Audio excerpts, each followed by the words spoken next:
A weekend of honor and remembrance hosts the first of 4 races remaining in the regular season and on the route to a 2023 championship. Live from the virtual Charlotte Motor Speedway in virtual Concord, North Carolina, we welcome you to the 11th race in Season 6 of the Sunoco Cup Series and the PTSD Foundation 270. An exciting night ahead as we go racing for the 3rd time on a 1.5-mile track, and we wish you all a happy Memorial Day as we welcome you to our coverage on Podium Esports, where alongside Joey Atterbury in the broadcast booth, my name is Kenneth Bueno. Ryan Bauer producing all of the shots you'll see tonight. He's using cameras provided by Dougie Beard. Joey, the 3rd time we visit a 1.5-mile track in this 2023 Sunoco Cup Series schedule. Tonight, a mix of both racing for fun, racing for a chance into the playoffs, but also racing for remembrance and honoring those who served our country. We're probably going to be in for an absolute show here tonight from Charlotte. It's always a special weekend, not only because of all the racing that we get to watch, but yeah, a lot of memories and lives that we should think back and remember upon. But yeah, tonight what we are doing is racing here at Charlotte, and you mentioned it, the 1.5 miles, and it's pretty much a cookie cutter 1.5 miles out here, Kenneth. Everybody knows Charlotte. It's a very familiar racetrack, so I think that means things are going to get ratcheted up a little bit. The racing is going to be super close here. And it's going to be really close, and with these next-gen cars, they provide for some interesting racing, multiple grooves of use, and with the tire wear and with the way this race might play out as a longer affair compared to our other intermediate races this season, it should open some things up and might potentially open the door for somebody to get their first victory of 2023. Let's look at the schedule before we jump into all the details of tonight's race from Charlotte Motor Speedway. And as I mentioned, Joey, 3rd time we're at an intermediate track. Our last one was a couple of weeks back in Kansas. I know last week we had our All-Star race at North Wilkesboro Speedway. And so tonight really kicks off crunch time, though, for the field. We've got tonight Charlotte, then Worldwide Technology Raceway at Gateway, Watkins Glen, and then Daytona to close off the regular season in mid-June. So the crunch time is really starting to come up on these drivers, and if you don't have a win and if you're not really pushing momentum in the point standings, you're going to have to make your work cut out for you here tonight and for the races ahead. Well, and you look at the schedule here, Charlotte Motor Speedway kind of the last, I said cookie cutter, but the last standard track that you're going to have for a little while. Bumpy Gateway, Watkins Glen Road Course, Daytona Super Speedway. So talk about some curveballs being thrown at you tonight. Might be the last stable night for some of these drivers. Yeah, that's true. Gateway is an oddball in itself. Watkins Glen, a road course. Daytona, we know how chaotic Daytona gets week in and week out. Funny enough, this is the 2nd time that Charlotte has ever run in this entire weekend, and that is including NASCAR. They had the truck race on Friday, but they have not run Xfinity or Cup, both of them delayed to Monday. So I guess we got a jump start on both of them with this track. We'll bring in one of the 2 drivers that we're interviewing before we drop the green here from Concord, North Carolina. Our first one, the number 10, the 0G car, and the owner of the Sunoco Cup Series, Dakota Curtis. Dakota, thank you for joining us first of all, and I want to ask you just your thoughts first and foremost before we jump into tonight's race. Yeah, I mean, tonight's race is going to be special. A lot of our guys are running people that they have lost, and this Memorial Day is for them. So just excited to always put this race on. We do it every season. We always have a Memorial Day race.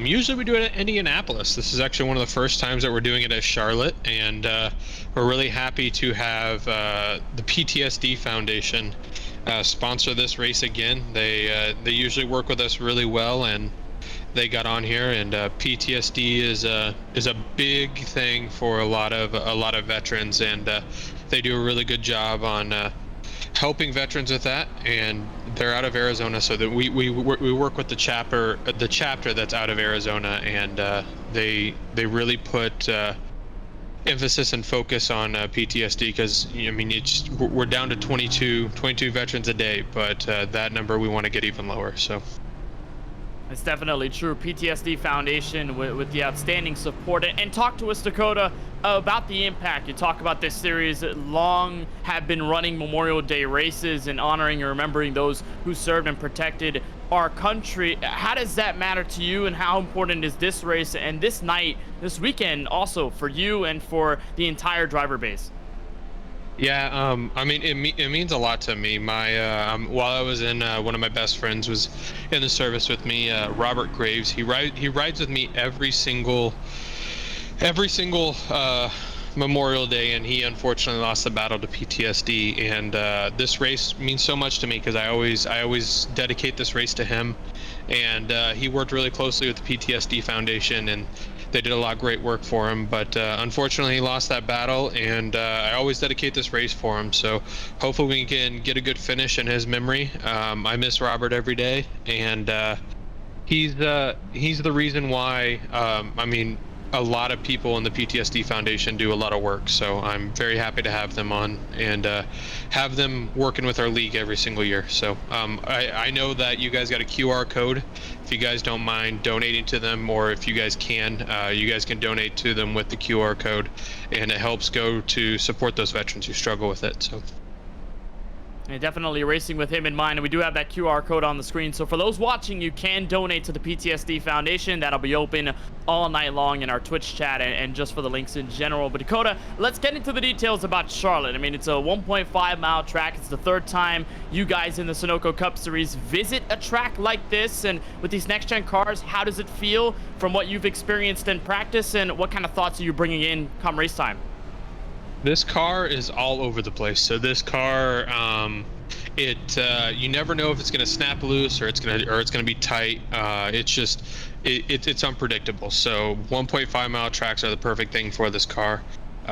You just never know what you're gonna get out of it, and I mean, and it's challenging our league this year. The biggest thing with this car is, like I said, it's unpredictable, and that's been very challenging for us. But we're gonna tackle it. We're gonna put on a good show tonight, and I can't wait to do this for Memorial Day and show everybody, what this league's made of, and what good of a race we can put on. Every time we came to Charlotte, knocking on wood, I don't really have any near me, but I really hope I can find some somewhere. But I usually get a good finish here. I know it was actually one of our craziest finishes we've ever had in this league was Charlotte in season 3. We had 2 cars on the last lap run out of fuel, and Warren Kyle Keith actually ended up coming up with the win at the last moment with the last lap pass, and I was close behind him. So hopefully we can put a good show on tonight, and we might get a fuel strategy. I'm really hoping we get a fuel strategy race out of this. So. You bring up that season 3 race, and that's the first thing that comes to my memory when watching the Sunoco Cup Series at Charlotte Motor Speedway. Man, that race was intense. Second place in that one, looking to get one spot better. Dakota, thank you for joining us in the broadcast booth and giving us your time. We appreciate everything, and of course, good luck on track tonight when we drop the green. All right, I appreciate you guys. Thank you guys for putting this on. That is league owner Dakota Curtis, driver of the number 10, getting ready to get settled here at Charlotte Motor Speedway. We'll try and talk to the next driver before we hop into qualifying, and that is the number 5 of Ross Harlow, winner at Richmond earlier this season, looking for win number 2. And Ross just talked to us about the Memorial Day weekend. I mean, your participation in this for the Sunoco Cup Series and what you're riding with tonight on your Camaro to honor and to remember.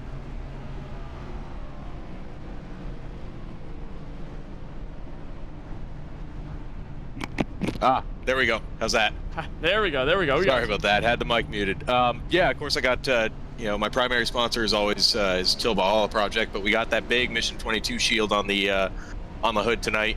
They do a ton of work to help out vets that have are getting home, and like Dakota said, we're losing 22 a day here, and that's so many more. That's 22 more than it should be, especially considering everything that all these guys have done for our country, myself included. It's so this whole weekend is pretty special for me personally, and I know for a lot of guys, just to think back and kind of remember, and just honor the memory of brothers, sisters that have passed. I got 22 until none until that over the doors there. Of course, for that 22 vets a day that we lose, and that's, like I said, that's just 22 too many. But yeah, it's this whole weekend's super important, but tomorrow especially. A super special weekend, and one that'll be remembered here, and it's going to be an awesome race tonight nonetheless from Charlotte. 2 top 10s in the last 2 intermediate races in season 6. Does the momentum build up to a second win in season 6 tonight? I would love it to. I mean, I absolutely love Charlotte. I'm not a huge fan of the big tracks to begin with, but as far as all those big, mile and a half plus tracks, Charlotte's definitely up there on the list with kind of the quirky tracks like Pocono and Indy. Have a really good history here. Hopefully, we can just put everything together and have a real good race tonight. I'd love to have a top 10. Top 5 would be great. Podium would be even better. And man, a win would really cap off an amazing weekend. Looking for a big W, third place. The last time we were at a 1.5 mile, and that was at Kansas Speedway. Ross, we certainly appreciate the time. I know qualifying just started. We'll let you get out there. Best of luck when we drop the green. Yeah, thanks, boys. Love you guys. Have a good night. Ross Harlow in the 5. We'll let him get to qualifying. And Joey, I'll turn it back over to you because, I mean, this race and this weekend just very special for the two drivers we just talked to, but for everyone in the field and even those who are watching at home on twitch.tv/Podium Esports. It's a night and a weekend as well to honor, to remember those who we have lost that have served and protected our country. And it's going to be a very emotional weekend, but a very good one as well to remember them. But let's talk about Charlotte Motor Speedway. You talked about it. Cookie cutter racetrack. It definitely is, but what does it take to drive around this 1.5 mile speedway in Concord, North Carolina? It's going to take some aggression, but controlled aggression. You're going to have to know when to unleash that speed and when to lift and make your friends out there. You see, a mile and a half, like I said, cookie cutter, but it is a quad oval here. 24 degrees of bankings in all of the turns, about 5 degrees of bankings on the straightaway. And it's going to be pretty tricky going into turn 1. One thing to notice about Charlotte is actually a very, very narrow racetrack. It thinks it's pretty wide out there on the straightaways, but going off into turn 1, it is a huge funnel effect. And Kenneth, actually, before we get going here, I know that today is a day of remembrance, Memorial Day, and it's always nice to thank a veteran out there. And one of my best friends, Randy Myers, a veteran. So thank you out there, Randy. Appreciations to Randy. Here's a look at the Charlotte Motor Speedway from our overhead images provided to us by Google Earth. And you said it right, Joey. You hit it right on the head where this track, comparative to a lot of other intermediates that we've visited this season and even across the entire NASCAR calendar, it is surprisingly narrow. You don't really have a lot of space. It feels much more confined with the way it's built. 24 degrees of banking in turns 1 through 4, 5 degrees on the straightaways, and with this quad configuration that opened all the way back in 1960, has been hosting some amazing races in NASCAR history, and of course hosting the Coca-Cola 600, which will happen tomorrow. It was postponed for today due to the inclement weather. Let's talk about the extra incentive though that is on challenge for the drivers tonight. That is the Sunoco Cup Series Big Bracket Challenge. We talked about this at first at Darlington around 2 weeks ago. We didn't talk about it at the All-Star race because it was not in effect, but tonight we do have the second round on tally. So all of those drivers who are in that second column all going to be pinpointed against each other, and whoever has the highest finish will move on to the next round. We'll introduce the drivers all the way to our champion at Daytona, the last race of the regular season. That winner will boast a heavy $200 check to their bank account. So an extra incentive for the drivers here in the Sunoco Cup Series, apart from just an entrance into the Cup Series playoffs. 180 laps on distance tonight, 270 miles, 432 kilometers. But Joey, let's talk about the stage structure. 50-50 each, not unfamiliar rather to what we've seen in other intermediate races this season, but it's that last stage that matters the most. 80 laps, that's a hefty amount. Well, and usually that third stage there throws a wrench in the fuel strategy. So got to be careful with when you make that last and final stop. And more importantly, check that out, 3 green, white checkered attempts. So if you don't calculate that right, you might be stuck out of gas with that extra long stage. And remember what Dakota talked about back in Season 3. We had a fuel mileage race to the end. Those top 2 who were gunning for the win, unfortunately, had their fuel tanks pretty much at 0, and they had nothing to make it to the start-finish line. We had a dramatic end to that affair.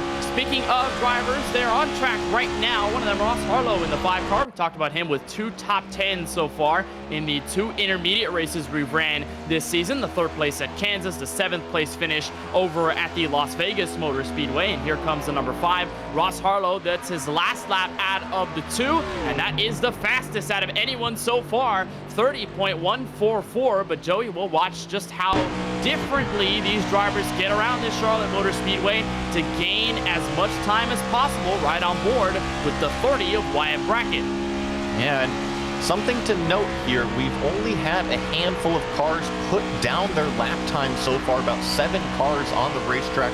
Ross Harlow with that provisional pole with a lap time of 30.145 as we see the number 30 of Wyatt Brackett come across here. Let's see where Wyatt puts his first lap. 8th place with a 30.67, but I'm seeing more and more cars start to roll out onto the racetrack. Yeah, more cars are getting out. The 47 of Isaac Mock now joining on the back straightaway. Here is the number 99 of Mario Miranda, who up until this point has yet to break the curse that has really stricken him over the past couple of weeks. He's had some poor finishes and some really good runs soured by contact and crashes that he's been involved in. He's going to run the very top. This is the outlap here, so he'll dart to the inside in turns 3 and 4.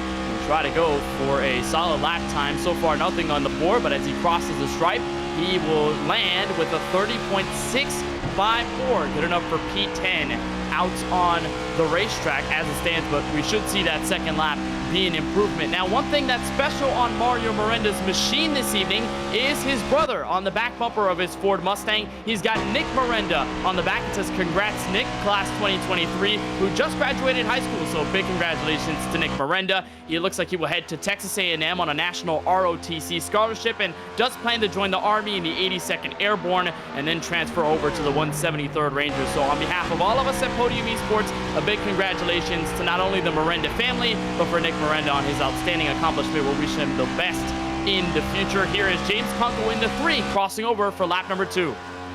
Yeah, Kunkel on board here as he rockets off into turn 1. And not the only Miranda. I was seeing a Miranda on the Twitch chat earlier that's a mental health professional that has helped counsel some Army Rangers. I wonder if it's all the same family, Kenneth. Hey, that's awesome for the Miranda family, and they're going to be cheering on Mario as he looks to bounce back from a rough couple of weeks as the 3 slides up in turns 3 and 4. Not sure how this lap will pan out. His first one was at a 30.6 cross of the line. Will there be an improvement? No, it looks like it will stay where it's at, 30.601. Steven Stempian, by the way, landed the fastest lap, 30.094. Miranda, who we just talked about, second by not that much, 30.115, as here is Nitro Motorsports' Bill Schoonover on the back straightaway, currently 21st on the board with a 30.747. And the biggest thing, it appears, Joey, to get lap time here at Charlotte is to hug that line on the bottom of the racetrack, that blue and white line. You get a lot of grip by putting your left side tires on there. We've seen some implemented for extra speed, some who have not, but it looks like Schoonover, although he did miss that entrance into the corner, not a bad lap, 17th out of 30.440. Well, and I think what we see here that we're seeing Warren Keith and we also saw Mario Miranda do is your first lap, your out lap, you want to make it around the top side of the racetrack. And what that's doing is you're actually driving a longer distance at that point. However, you're keeping the car spun up in terms of the top speed. And then when you go and take that green flag run, when you start that lap, you move from the top of the racetrack down to the bottom and paint that line like you were talking about and able to carry all of that momentum that you've built up at that point. And that's true, and with the fact that this racetrack is much more confined than other intermediates, the last thing you want to do is smack that outside wall on either one of your qualifying laps.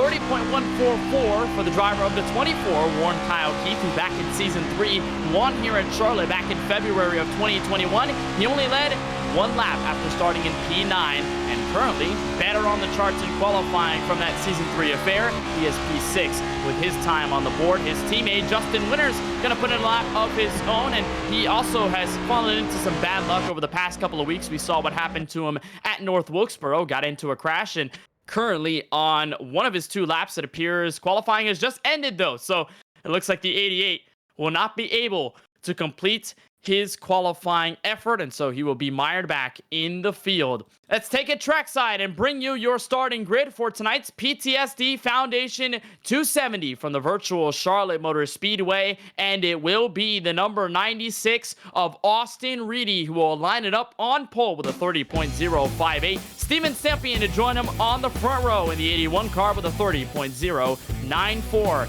Defending champ Lawson Peel looks to grab another win in this season so far. He currently is in P3. Mario Miranda in the 99 in his Ford Mustang, looking to turn around some of the bad luck that has gotten to him. He is P4 in row number 2. Jesse Whittington, boy, has he been so close to many wins this season. He starts in P5. Warren Kyle Keith, who was the winner here back in Season 3, he lines up in P6. Ross Harlow is 7th in his Chevrolet Camaro for SKM, and he's got his teammate Alexander Muscarella to his outside in P8. And then go the final 2 drivers inside our top 10, Richard Swavely in the 32 and the number 46 of Joseph Bahar.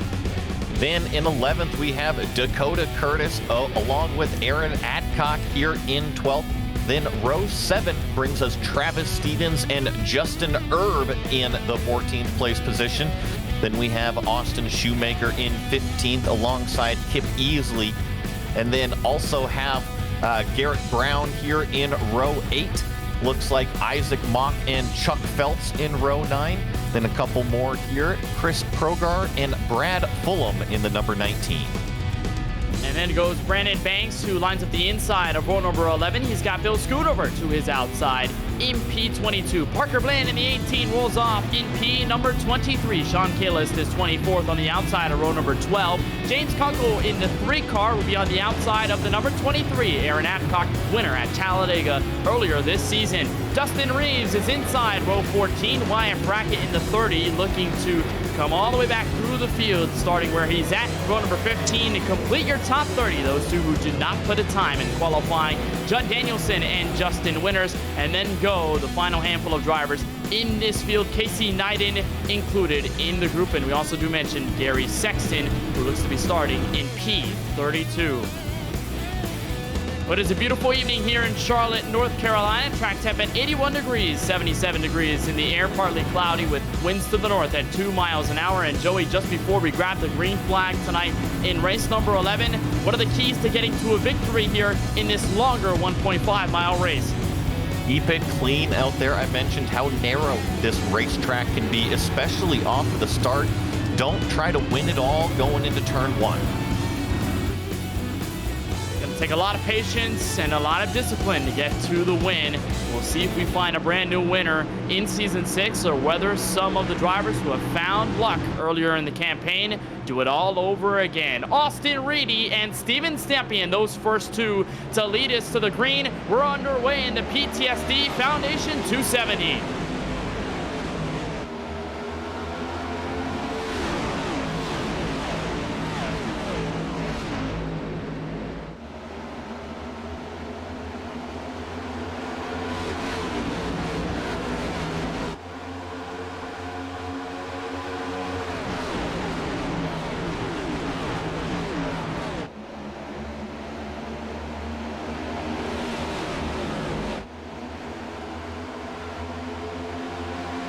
Reedy, Peel, Stempian, Miranda, Whittington, your top 5. Battle for second. Peel on the inside for turn 1. He's got the spot. Stempian looking to fight back, but he'll duck out of the line, and he'll fall single file most of the field inside your top 10 at that single file train. First side-by-side battle.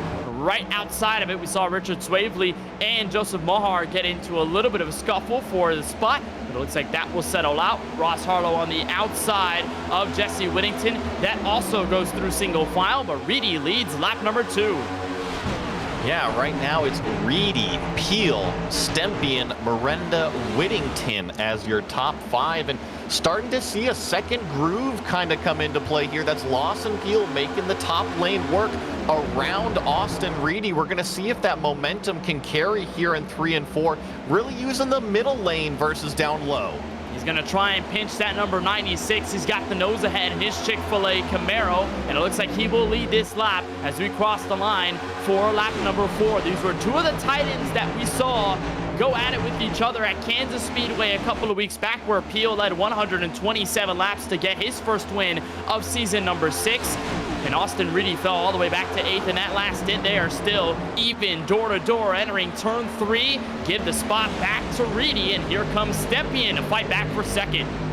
Oh, just a little bit of close, but no contact between second and third place runners, and Mario Miranda opting to not get aggressive with Steven Stempian there, instead kind of going up and pushing that bubble of air, saying, Steven, why don't you go up there and try that again for me?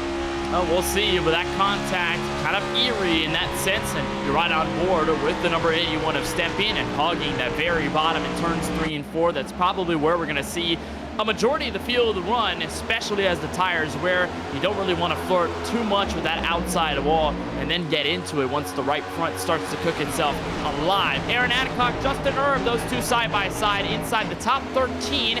Look at the entire field fly by turns 1 and 2. A beautiful sight with the red, white, and blue adorned on most of the cars, no matter the manufacturer, no matter the team, and no matter the driver. As look on board with the number 32, Richard Swavely, car sideways in front, and still sideways, that's Muscarella chasing it to the apron. Everyone's gonna dodge before things get too haywire, and that could have been a collection to bring us a caution.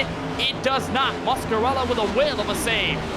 Yeah, I believe that was also Joseph Maher involved in that one as well. I think Maher got loose up into turn 4, and Muscarella was down low, so multiple cars you got to avoid out there on the racetrack. It's pretty calm up at the front, but yeah, you go kind of here in the mid-pack, and every single position it's worth fighting for. Well, Dakota Curtis mentioned in our pre-race show that this car was all over the place, and on fresh tires, this next-gen car can get so loose and rip right out of your hands, and that 48 did an amazing job to save the race car and make sure that he did not wad it up this early in the affair. Richard Swavely on the inside of Garrett Brown, looking on the rear bumper of Aaron Adcock, the winner at Talladega Superspeedway, and so far one of our best running rookies who, if you're noticing rookie drivers, one of them is not here. The 31 of Colin Forrester did not make tonight's action from Charlotte. Among those that are also in that list, Zach Wilson, winner at Darlington. Joe Sanchez, who supposedly was supposed to defend his win here at Charlotte after running back in season 5. Curtis Kelly, the winner at Atlanta, also not in the festivities from Charlotte. Here is Jesse Whittington, driver of the 94 for Sheriff Strafe Racing. And Joey, we have seen so many times how good he's been this season, currently inside the top 6. Well, and I'm not going to be surprised if he throws down the fastest lap of the race right here. Let's see here. Pretty close. Not quite the fastest lap, but Jesse Whittington, one of the fastest cars on the racetrack. He has hunted down this pack of 5. Now call it a pack of 6 up here. And something that I'm noticing, Ross Harlow in that number 5 car, he's making the middle lane work. A lot of these racers, they're using that white line, painting that groove, but the number 5, he's shifted up 1 lane. He's really running the middle of the racetrack. And you might think as well, Joey, that there could be a case to get out of dirty air, no? Right in the traffic, yep. You don't want to understeer your car. You just want to have a good rotation through the corner. Absolutely. Sometimes, and you mentioned the car setup, sometimes it can be a handful. Sometimes the car will drive differently down low versus in the middle or up close to the wall, and maybe just he's found a happy spot with it. And that 5 car rolling the middle seems to be working so far as he holds on to P4. We'll monitor his progress, or maybe lack of progress, if he stays where he's at. Warren, Kyle Keith, Dakota Curtis, the drivers who came home in this race 1-2 back in season 3 2021. They're running 8th and 9th right now. Curtis ripping the top side in turns 1 and 2. He's going to make himself even with that 24 car. It appears Warren, Kyle Keith will back out, so Curtis up to 8th. And riding on board with Isaac Mock. Now, you were talking about dirty air. I don't think it gets much dirtier than this. You got side by side, and really, it's probably 3 wide when you look at the multiple grooves in front of them. There isn't much clean air getting to that front end, and what that causes is a lot of understeer because the front end isn't working as efficiently as it could be. Yeah, this is the biggest test if you're a driver in this field, is being stuck in dirty air, being stuck in heavy traffic, and when everybody's filling all the lanes that are available here at Charlotte Motor Speedway, you really have to make sure you don't overdrive the car and you don't cook any one of your tires and have yourself in a poor position by the time this race gets into nitty-gritty time. He's working on the rear bumper of Alex Muscarella in that 48. Remember, he went for a sideways motion in turns 3 and 4. He has since dropped back to 17th after starting 8th. So him and Richard Swavely, it appears both of them started in the top 10, and they're now starting to fall back. Lawson Field looking for the lead on Reedy into turn 4. Well, I'm happy you caught it out because the number 12 car of Lawson Peel looking down to the inside here. Now, we've seen the top lane work this middle groove. I'm curious to see if Austin Reedy is going to be able to hang on to it. I think he will with the top end down the back straightaway. Switch over from a couple of laps back when Peel was working that middle lane while Reedy was hugging the bottom. Peel backs out before they get to turn 3. So that will reel in once more the 81 of Steven Stempien, the focus right here in the 0G machine, the driver who did win earlier this season at Las Vegas. So he's gotten a lot of good experience at these intermediate tracks, and he loves the worn down surfaces, no doubt about it, but he can perform well week in, week out. Watch him hug that white and blue line in turns 1 and 2. Ross Harlow right behind him, and it appears, Joey, we've got around a 4 to 5 car breakaway because look at the gap back to Jesse Whittington. Yeah, no, these 4 or 5 cars up here are doing a tremendous job from Austin Reedy to the 99 of Mario Miranda, kind of the caboose on that 5-car train. They are breaking away, and Jesse Whittington finds himself in a very lonely race. He doesn't have anybody to draft off of, but also nobody is there to also reel him in. So kind of just out there in no man's land waiting for that first stage to end. But to talk about this front pack here, it's really been controlled by Austin Reedy. Sure, we've seen Lawson Peel come up there a couple times, but every single time the 12 has had something for our leader, Austin Reedy can respond. Yeah, it's a lot of good defense played by this 96. And I talked to him last week when he won the All-Star race at North Wilkesboro, and I asked him how momentous it was to win that race and how much of an impact it's going to have on the regular season. He kind of shrugged it off and just said, hey, I mean, it's a win in the All-Star race, but it has nothing to do with the regular season. It looks like I might have been proven right. Reedy is running absolutely phenomenal here in these first 18 laps, holding off this trio who continue to kind of meander around each other. Reedy now holds on to a 0.2 of a second gap on Peel. Yeah, about 3 car lengths, which is the biggest lead our leader has had all night over second place. And Kenneth, I want to ask you something because you're a little bit more fluent with these oval cars than I am here on the simulator. These cars that are running more in the middle groove and top groove, what is that going to do for the tire wear? Are we going to see increased tire wear depending on which lane you're running? We probably will. I mean, it just depends on the way you drive this car. We've seen many that do not trail brake in the middle of the corner, and that obviously could hurt the right front. Your car will start to push up the track. But if you run the top consecutively, lap by lap, you're going to have that right rear start to take notice, and that's going to start wearing more. So you might get a looser race car if you're running up top. And then if you are running the bottom and drifting up the track with that right front can take a beating and go up into the outside wall. So running the middle, it just depends on how you drive it. We've seen some of the best, including the eNASCAR, Coca-Cola iRacing Series drivers, they trail brake in the middle of the corner to make sure that nose is pointed, and no matter what lane they run, they can save their stuff. But if you're in any lane, you really got to be careful. Guys like Harlow and even some of those around the mid-pack who are running the very outside against that safer barrier, outside wall, you just got to make sure you don't push the car too hard and you don't put the throttle in too early either before that nose is planted. Well, and it's really interesting to see the mix of lines as we watch the 47 here of Isaac Mock try to go down low. The 14 is up high. The 7 is running in the middle. The 8's a little bit lower than that. So there's really all sorts of different lines being utilized on this racetrack right now. And the further I go back in the pack, I'm noticing how much they're really trying to the entry into turn 1, and that's telling me the dirtier the air gets, the less grip that front end has.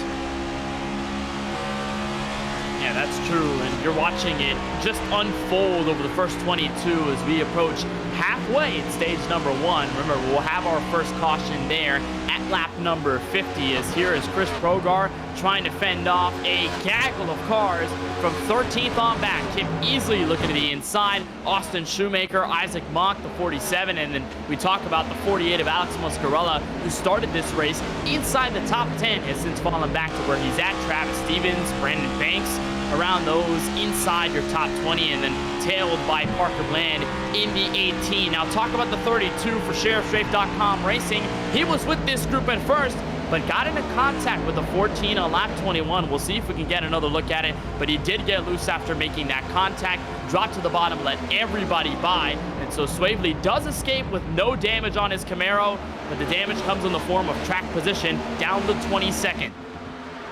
It's tough, you know, for every car that goes up, there's going to have to be one that falls down. And right now, Richard Swavely just trying to recollect things. And if I can just give a little bit of advice to the 32, get through this first stage, we're going to have a yellow flag coming no matter what.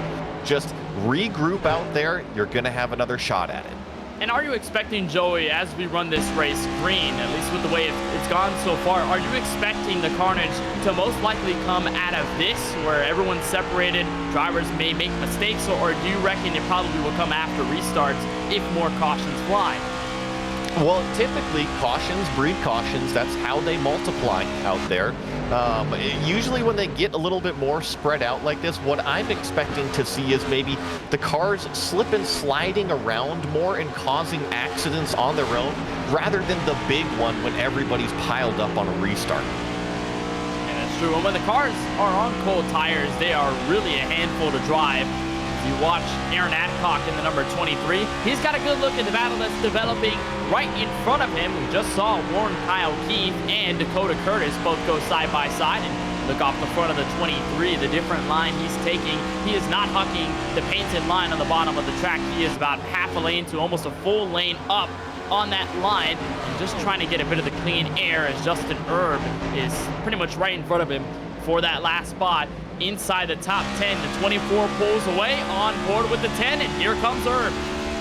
And nice run down the back straightaway. Here comes Aaron Adcock trying to take a look, but Erb is going to be the one down to the inside of the 10 car, see if this makes it work. And now the 23 is going to go up and try to work the outside. Well, this is magic for the 23 of Adcock. Made the move here on the number 20 of Erb as soon as he was checking up, as he tried to make that pass on Curtis, and Adcock with that potential spot gain is going to stick with that 20. Erb is going to get a little loose out of turn 2, and that's all she wrote. A pass by the 23 and a potential 2 for 1. He looked on that inside of Curtis, but his nose right there. You see, he got the arrow wake off of the 10, and his car just drifted right up the racetrack. I guess it regathered, though, nicely through turns 3 and 4. Now can take that breath and work on the attack of Dakota Curtis right in front of him, because, yeah, Aaron Adcock right now seems to have a grip on his race car underneath him.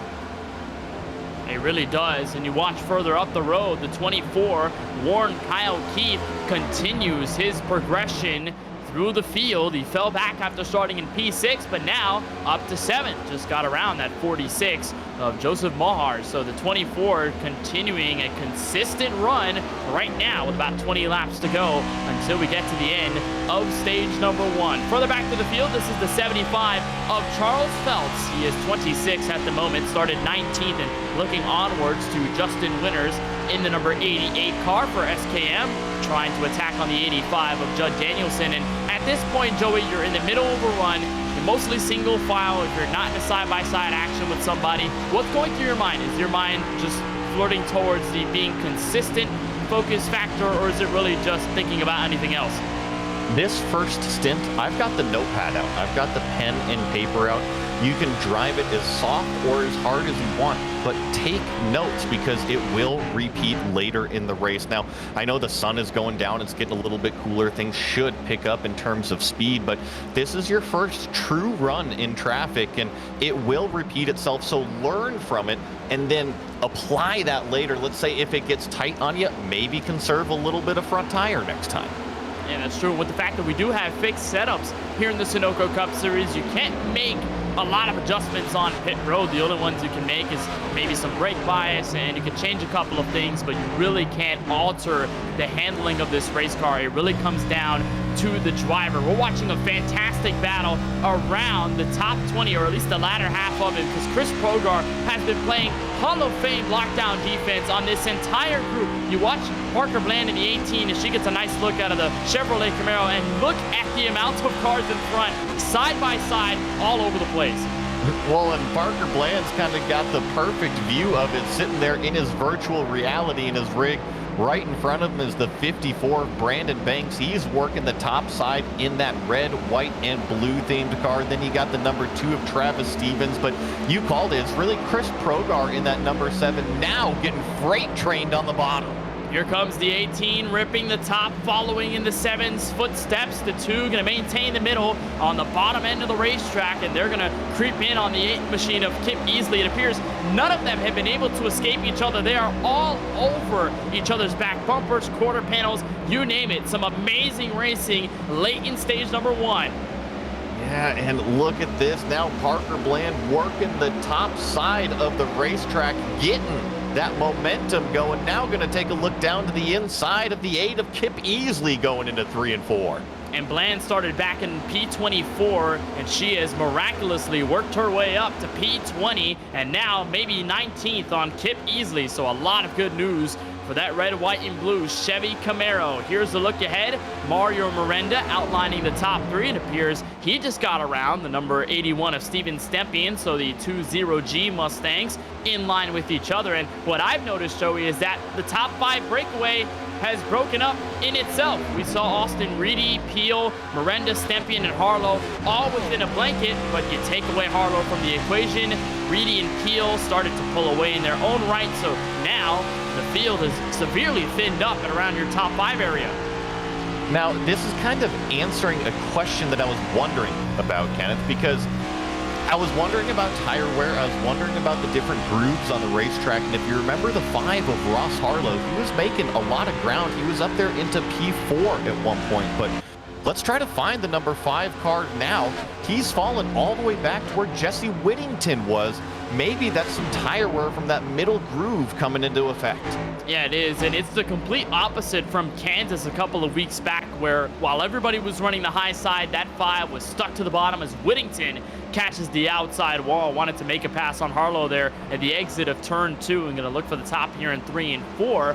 Harlow was the better driver on the long run just because he ran the bottom, conserved his tires while everybody else burned it up. Whittington hard into the wall. You look at his reaction there. He is not liking what just happened to his car, and you see him shaking his head. He's like, I cannot do that again. Whittington with a bit of right front damage. Gotta be careful out there. Keep the car as clean as possible. I think Jesse kind of got away with one there. It doesn't look like heavy contact with the right side, but you don't want to repeat those mistakes. And talk about that tire wear, the car that's surprising me the most, Mario Miranda. He wasn't very aggressive at the beginning. He's gotten by Ross Harlow. He's gotten by Steven Stempian. He's hanging with Lawson Peel for second place. I think Mario Miranda very savvy with that tire wear game. And that's true. Miranda has been creeping up on the top 2. We'll see if he's got anything for him as we approach the final 10 laps in stage 1. And speaking of Jesse Whittington, he has picked up 3 straight top 10 finishes in the Sunoco Cup Series, and we have been eyeing him all season long with this SheriffStrafe.com racing team as we look on board with TOW Racing's Justin Irvin still in this battle at around the exit of the top 10, around 11th and 12th where this 20 car sits. Looking forward on the 47 of Isaac Mott. And this group led by Alex Muscarella. It appears all of them just experimenting with different lines. But if you look at the drivers that have been experimenting so far, Joey, do you think that there's any merit in taking those notes and going to the outside in stage number 2? Or is it just, okay, I tried it in stage 1, it did not work, maybe I'll just stick to the bottom this time? Well, I think, look at the number 5 car, Ross Harlow. He continues to fall, and he was one of the fastest cars in that group. Remember, we had a train of 5 cars, and Ross Harlow was consistently working that middle lane. And the only reason why I can think of is it's tire fall off, because everyone else has simply driven away from the number 5. Maybe the only thing that I'm missing is if he has some damage somewhere on this car that I missed. And not sure, but that 5 has been a little slower than the traffic that's in front of him. And Jesse Whittington, even though he caught the wall about a lap or 2 ago, he's found himself by around 2.3 seconds in that tune. So the 5 car really going to need some adjustments and maybe just a different driving style by the time we kick off stage number 2. Remember this battle at the exit of the top 20 and around the latter half of it? It's still going, by the way, with different cars in it. The 14, Austin Shoemaker, Dakota Curtis, Brandon Banks, Wyatt Brackett, Richard Swavely, all in this group. And they're going to go side by side, the 32 underneath the 30. And here comes the number 54 of Brandon Banks, a driver for Drinkin' Bros Racing, one that we really haven't talked about all too much after starting in P22. Well, up to P15, so +7 since the drop of the green. Good progression for Banks. Yeah, moving up, and along with Banks is Dakota Curtis, also Wyatt Brackett in here in the number 30. Richard Swavely all the way down to the bottom side of the racetrack, getting around that number 30 of Wyatt Brackett. But you mentioned up 8 positions for Brandon Banks. That number 30 up 11 so far. Yeah, Brackett has been absolutely phenomenal, and I was about to mention if Joe Sanchez was in this race and he's defending that win from season 5 here at Charlotte. The driver who came home second is the driver of the 30 right now, Wyatt Brackett, so we'll keep an eye on him as he looks to continue his move up through the field, and we'll see if any of that changes or gets a little bit better by the time we get to stage number 2. Here's a look at Brackett as we watched, it appears, another lost spot there for Ross Harlow. Warren Kyle Keith got his way by in P6 on board with Brackett underneath Dakota Curtis. Brackett looking to keep moving, keep this charge going underneath the number 10 car, going off into turn 1. Now we've really seen the momentum be able to be carried around the top side. Is that what the number 10 Brackett is going to do? Oh. Sideways into the 10 that brought him underneath the apron, and that could have brought us our first caution of the night at lap 46. It does not. A huge scare at the exit of turn 2. Really close between those 2 cars, and it looks like they're both going to escape. And wow, that was very close coming up to the end of this first stage. That 30 got loose as he was traveling up the track, and making that pass complete, got into the 10. Curtis did an amazing job to keep that Ford Mustang straight, and somehow we will stay green. Aaron Adcock in a fight with the 47 and the 46. Mustang against a pair of bow ties. Into the wall goes Mark. Oh, look at this hungry pack of sharks right here. We're riding on board with the number 20. He's got a great view of it, and look at how far up the racetrack these cars are really running into turn 1. They cut it down into turn 2, but turn 1 is full on in the middle groove now. They've been in the middle, and some of them in that 3rd lane at the top. That 46 is going to hug the seam in the middle of the banking. That 23 is going to hug the bottom. They're going to stay even at the exit of turn 4. Meanwhile, the leader, Austin Reedy, has closed in on the final 2 laps of stage number 2. Up 0.8 of a second on your leader, Lawson Peel, Miranda, Stempien, and Whittington to close out your current top 5. And we are still side by side for P9 as there's a look at the 96 in his own league as it stands, and the 23 tries again on Mahar into the corner. Yeah, he slides up the racetrack, but is able to keep it down low once again. Mahar going to carry that top end down the straightaway. The 47 of Isaac Mock, who does he choose? Looks like he's kind of playing both lanes right here, but here in turns 1 and 2, side by side one more time. Man, these tires are probably eaten alive on both of these machines, but they are giving it all that they've got, and this is for the last spot or so inside the top 10, and this is for a point. This is going to matter for these guys heading for the rest of the regular season. That 23 is pushing Mahar up the track, and here comes the 47 of Isaac Mock. Your leader has crossed the line for lap 50, so we await the caution flag. Now it's out. Who will it be given to? It looks like the 46 of Mahar grabs 9th Aaron Adcock for the top 10. Austin Reedy wins stage number 1. Outstanding racing from Charlotte so far, Joey. Well, what I've noticed so far is Austin Reedy, he's brought his A game here to Charlotte. I mean, he drove away from the rest of the field on a fixed setup. Very impressive. A fantastic run for so many drivers in the midfield, and we do get confirmation from race control at 46 and the 23, those last 2 to close out the top 10. So a hard-fought battle for both of them, ends in some points for both of them, and a long green flag run. No cautions from lap 1 to lap 50, and boy, has this race gone by a little bit in a flash. So Joey, our first long green flag run, first stage complete now, where we should expect drivers to come in for pit road for those 4 fresh tires and some fuel. What are the notes you've taken if you're any one of these guys? Tire wear. The different grooves on the racetrack are definitely producing different results. You know, I feel bad talking about Ross Harlow and his fall, but I mean, he was up there fighting in that lead pack, and he fell all the way back to 7th. I mean, multiple seconds off of the lead.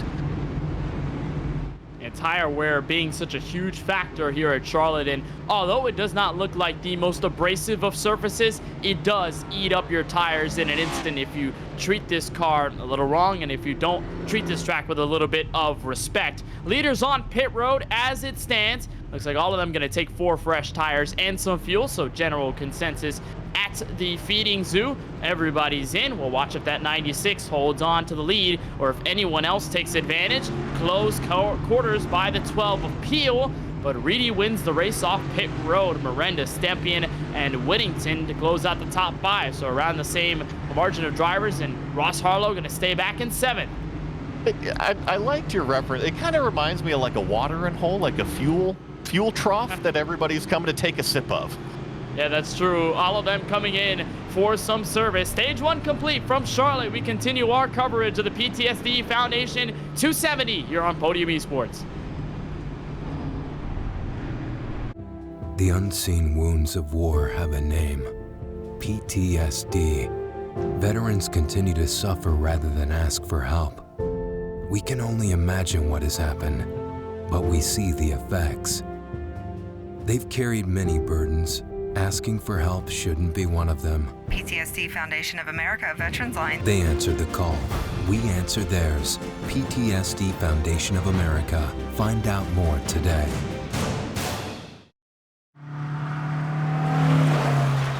Janice.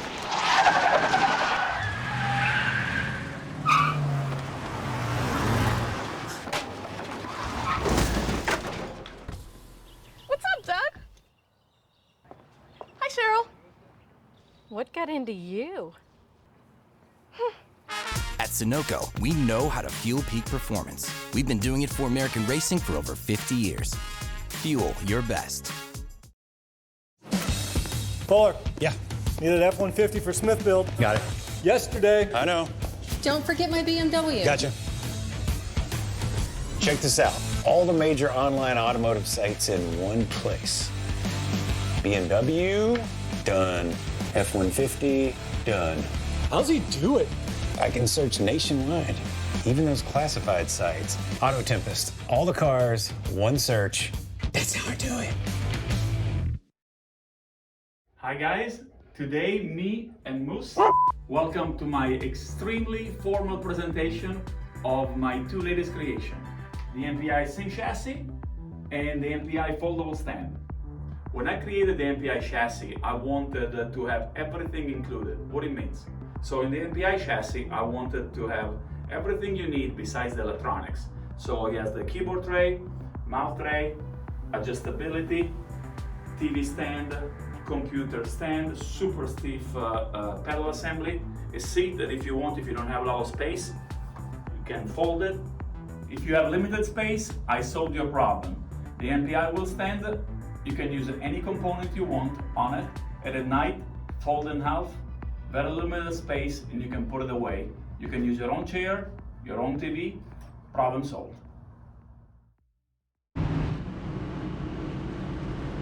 Getting ready for stage 2 here in the PTSD Foundation 270, race number 11 of the 2023 Sunoco Cup Series season. And for those who missed what was on the rear bumper of Mario Miranda's machine, well, we'll remind you of what it's all about. This is his little brother, Nick Miranda, who just graduated high school. So on behalf of our broadcasting team at Podium Esports, a big congratulations to Nick and the Miranda family. He is planning to go to Texas A&M with a national ROTC scholarship and plans to join the Army in the 82nd Airborne and transferring then to the 173rd Rangers. So for the 99 of Miranda carrying his little brother on the back bumper and maybe just looking to take his brother to a victory here in the Sunoco Cup Series as we get ready to get the green flag, stage number 2 at around 50 laps. And we did cut it down because of the laps that were under yellow, so we should have around 46, give or take, until the end of stage 2 at around lap 100.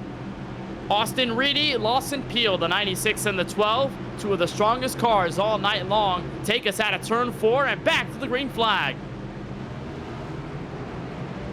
Accelerating through the gears. We have a restart on lap 55, and check this out. Austin Reedy with a tremendous jump, but has drug along the 99 of Mario Miranda with a fantastic run going on to the back straightaway. And Peel struggled dearly on that run to turn 1, and here comes Miranda. Challenge on the outside in turns 3 and 4. He'll back it up in the middle of the corner, so it'll give the advantage back to Reedy, who wiggles his Camaro out of 4. Here comes Miranda, back for the point. Big wiggle out of Austin Reedy. That allows Mario Miranda to go straight to the lead. Clean air on the number 99 for the first time. Miranda has been hanging around the top 5, it appears, all night long, and this is his chance to shine. He's got the clean air. Now, can he hold on to it? He's reeling in the rest of your top 5. Reedy hot on his heels out of turn 4. Here comes the 12. Lawson Peel not quite done yet. Neither is Steven Stepien. 4-car breakaway back to turn 1.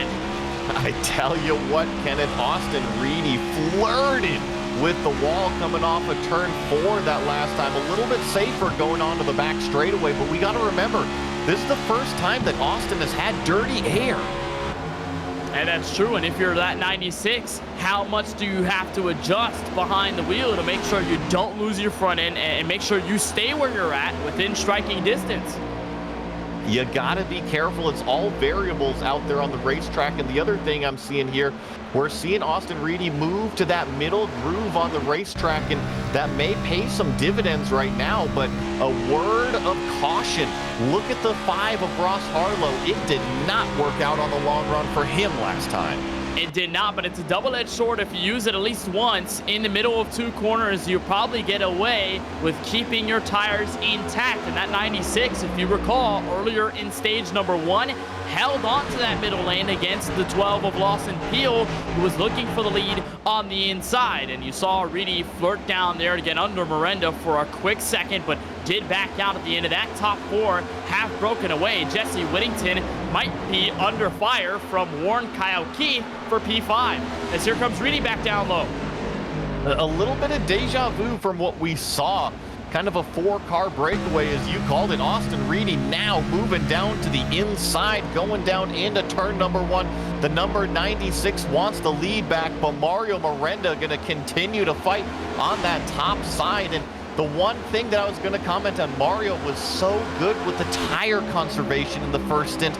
I wonder if he's doing the same thing or if he's using them up this time. And might be using them up as he continues to play defense. They almost make contact at the exit of 4, and they bring in the 3rd car into the play. The number 12 of Lawson Peel is going to push the Fast Banana Chevrolet on the bottom end of the racetrack. And he's going to hold on to the lead for the moment. This 4th car, who's got a front row seat of the action, the 81 of Steven Stepien, you're right on board with him, entering turns 3 and 4. Miranda with the head of steam on the back straightaway, ready to respond, and they remain gridlocked out of turn 4. And this can't be what Mario Miranda wants. I know that he wants to get up there and lead the race, or at least be in 2nd place here, but you can't imagine this is what he wants, being stuck on the top side of the racetrack. And you can imagine mentally for the Tulsa, Oklahoma native, it might just be a little draining knowing that you've got a driver continuously fighting you at every waning lap. But it looks like he will hold off the pressure from the 96 for at least a moment. Reedy will try and reset and go back at him at the exit of turn 4, but to no avail. Your top 4 have broken away by more than a second. Jesse Whittington has been hanging back in P5. He can see the 4 cars in front of him, but it's a decent gap before he gets there. That 94 either has been conserving or he's got nothing for your front runners as it stands. Don't take this the wrong way, but I kind of consider the 94 the best of the rest right now. He really is leading the 2nd group, while this top 4 just are in a class in their own. As you watch that challenge for the lead battle currently for P9. Remember Aaron Adcock, him and Joseph Mohar going at it for the final 2 spots in stage number 1 for the top 10. Well, he's now got the 47. Isaac Mock challenging him on the inside. At 46, trying to hold off behind him. The 20 of Justin Erb heading for turn 3. And boy, have we seen some great racing, Joey, out of these group of drivers. Not necessarily in your top 4. They're around the back half of the top 10. Some around the rest of your top 20, but they have been putting on a show. And Adcock holds on to the spot. P9 back to turn 1. And he's got Isaac Mock right behind him. We're getting this fantastic side-by-side camera angles, and both of these cars up positions from where they started at, so they might even work their way together through the field at this point. Yeah, they might with how fast they've been, and you question whether they can catch up to Alex Muscarella, who's in P8, Ross Harlow, who has been hanging tough in P7, and then Warren Kyle Keith and Jesse Whittington, those two that we had already talked about behind your lead pack of 4 cars. Here's Parker Bland in the 18 on the inside of Austin Shoemaker, and that 14 backpedaling just a little bit as he will get the runoff for the turn 2 banking and onto the back straightaway, so the 14 will stick with it, and Bland gonna try and send it back to the bottom. Kind of the perfect example of the 2 different lanes working. The 18 takes the advantage through the corners, the shorter distance around, but then the 14 of Shoemaker able to keep the momentum. As check this out up front, Austin Reedy now to the top side of Mario Miranda. He's trying to get it to work, but Miranda using the side draft. He's got there, but can he complete the pass to get in clean air once more? He's going to try and overcome that 99 in the middle of the corner. Going to use the momentum, but he strikes the outside wall. And here comes Miranda back for the taking, but look how far they have stretched themselves out ahead of Steven Stempian and Lawson Peel, who are just hanging in there. It looks like Peel dropped back to 4th. Miranda sticking to the inside of that 96, and they remain door to door. A great battle, not settled yet for the race lead. And talking about Peel and Stempian, Peel actually pulled over just a couple laps ago down the front straightaway. There goes Austin Reedy, full clear, and here we go. This is an early pit call. This is a strategy call for Miranda. This is really early for the driver of the 99, and earlier than we anticipated because everyone, Joey, came in for pit road at the end. Problems on the racetrack in turn 1. The 54, the 85, and the 14. Caution out for the first time tonight, and you are right, Joey Atterbury. Caution with the 85 and the 14, but they catch some others in there as well. It appears Garrett Brown, James Kunkel got a piece of the action, and we're gonna wonder why Miranda came in for service at that lap, and it might just be worse for him. Caution came out at the worst possible time, and Joey, look at how exactly this all went down. I mentioned how narrow turn 1 is, and that was a perfect example. You throw 3 cars all fighting for the same spot on the racetrack, and just chaos ensued. Looked like initial contact between the 30 and the 85, and then they got up into the 54, got him involved, and as Danielson and Banks were checking up dearly for that crash, so they came back down the track and collected the 14, and then also got the 7 of Chris Progar. The 16 of Garrett Brown got a piece of that near the end and drifted through the infield grass in turn 2. And so that brings out the caution, our first one for on-track incident this late in the race, lap 70. Now look at, I'm curious. I'm watching pit lane here. We're seeing some takers come down. I was curious to see this Miranda strategy if we were going to see the leaders come down. The majority of the field is going to stay out, but I'm also seeing Mario Miranda at the tail end of this field. He's coming back down pit road as well. And the only thing I can think of here is maybe the fuel window. Maybe that window is just starting to crack open here. Yeah, maybe, but it is rather It's a long odd. way. I mean, everybody made it to the end of stage number 1, and we'll bring in the driver of the 99, Mario Miranda, as he comes in for another stop. Mario, we saw you come down pit road there in the middle of the run. What happened there? I think a lot of people in the Twitch chat would know that in NASCAR they added the auto fuel, and I thought I'd turn off auto fuel, and I ended up just turning off fueling in general. So I had 3 gallons at the restart, so I had to pit, and luckily that caution came out and saved my life. I was about to mention, I mean, caution came out as soon as we were coming for pit road. So, and now at this stage, I mean, you're letting some drivers by. You guys are ready for a restart in just a couple of laps. What's the mindset here going from challenging for the lead and having the lead for a moment to being trapped in traffic? Yeah, definitely a different mindset. Knowing that I had messed up the fueling, I kind of just wanted to challenge Reedy and Lawson and, you know, my own teammate, and see what they would do on fresh tires, see how aggressive they were, and kind of see how the clean air feels. And it was nice to know what I learned in that moment. But now that I'm back here, I'm gonna do my best to save my tires, do kind of like what I did in stage 1, but a little bit cleaner this time, and you know, hopefully be back up in the general top 10, you know, to have a shot in the final stage. And we know still a lot of time left in this race, no doubt about it, from Charlotte. But let's talk about what's on your back bumper. We've already talked about it a couple of times on the show, but I want to hear it from you proper. I mean, your little brother, Nick Miranda, graduating high school. So, I mean, on behalf of all of us, congratulations to Nick. I know he must be ecstatic about such a huge accomplishment, and your family must be over the wall as well. Talk to us a little bit about that and the reason he's on the back of your car tonight. Yeah, Nick is the youngest sibling, and he's the last sibling to graduate high school, so it's kind of like a sending away. I feel bad for my parents, you know, all the kids have grown up, but, you know, I'm super proud of him. He's going to Texas A&M, and, you know, he wants to make a career out of the military, and I just couldn't be any prouder as an older brother. And last time I had him on the back bumper was Talladega 2 years ago, and I won it. So I kind of put him back on the car again, hoping I would get the same luck. And I'm just like the proudest big brother in the world right now. Oh, that's awesome. It's always good to have your family accomplish such amazing things and being a part of that. I know your dad is in the chat. I mean, he's been in chat, I mean, all season long. Don't get me wrong, but tonight talking about it, and it's been awesome to watch. And Mario, I mean, again, a huge congratulations to you and your family and for all that you guys have accomplished. And now as we get ready for this restart, it should be a lot of fun.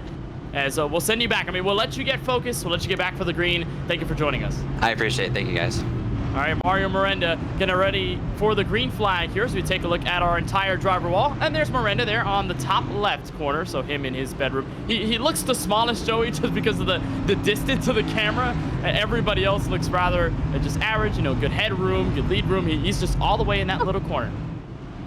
You know, I never thought of it, but it's kind of like looking at a Lego. He's got his own Lego minifigure at that point. Oh, man. Oh, man. I hope Miranda does not hear any of this, because I hope he doesn't think we're violating him in any way. But Miranda here going to restart what it appears to be in P25. So that's the reason, of course, he came down pit road, did not have the auto fuel and did not have things checked out, so had to come in for a fuel stop.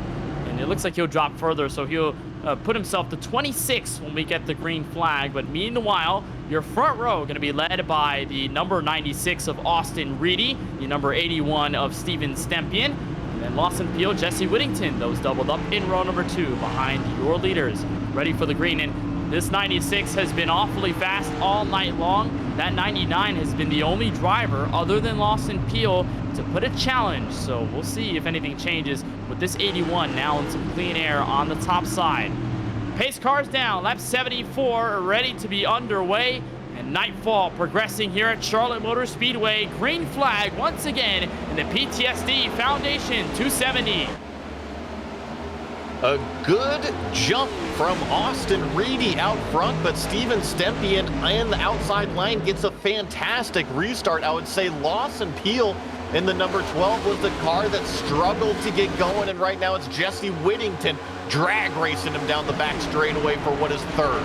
Hey, look at the 2 restarts in a row where that 12 car has failed to get up to speed and has somewhat been jumped by the competition. He's going to hold on to third.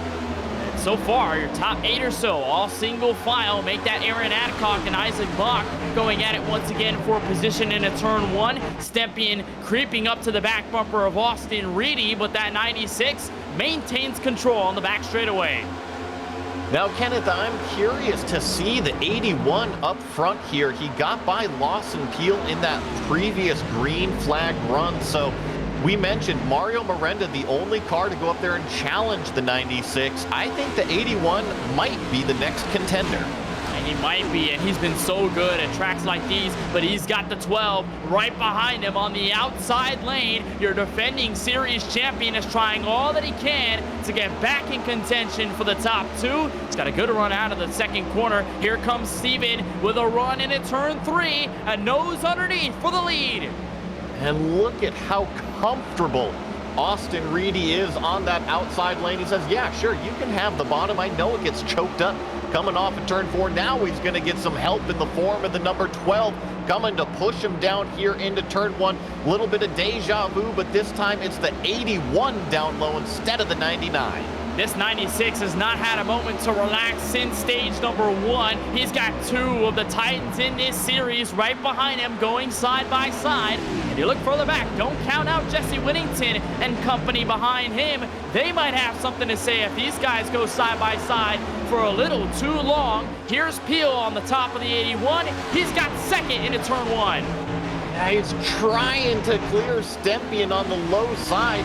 Stempion's holding tough here. Not quite have the second place position. I think down the back straightaway maybe, but no. Look at this side drafting going on at over 180 miles an hour.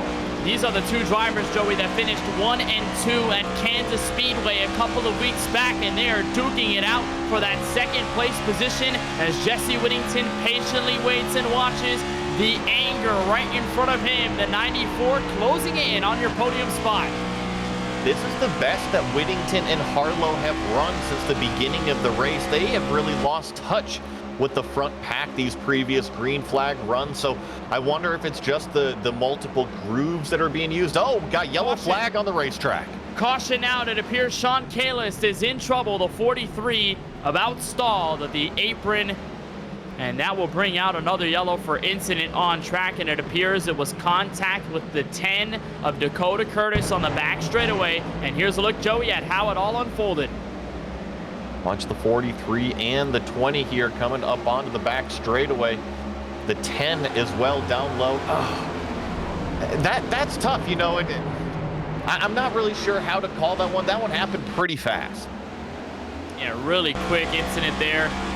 The 43 and the 10 just merged together. That 43 comes down, the 10 comes up slightly, and that's minimal contact. But Joey, at the speed that they're going at around 180, 185 miles an hour, I mean, it really happens in an incident, and you can come from just a driver there on the back straightaway hanging in a line, and then you just become a passenger really quickly.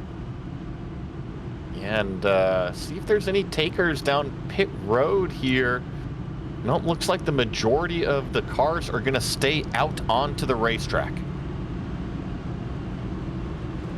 So barely any takers, some in the rear of the field. Austin Reedy continues to lead this race at lap 81 of 180.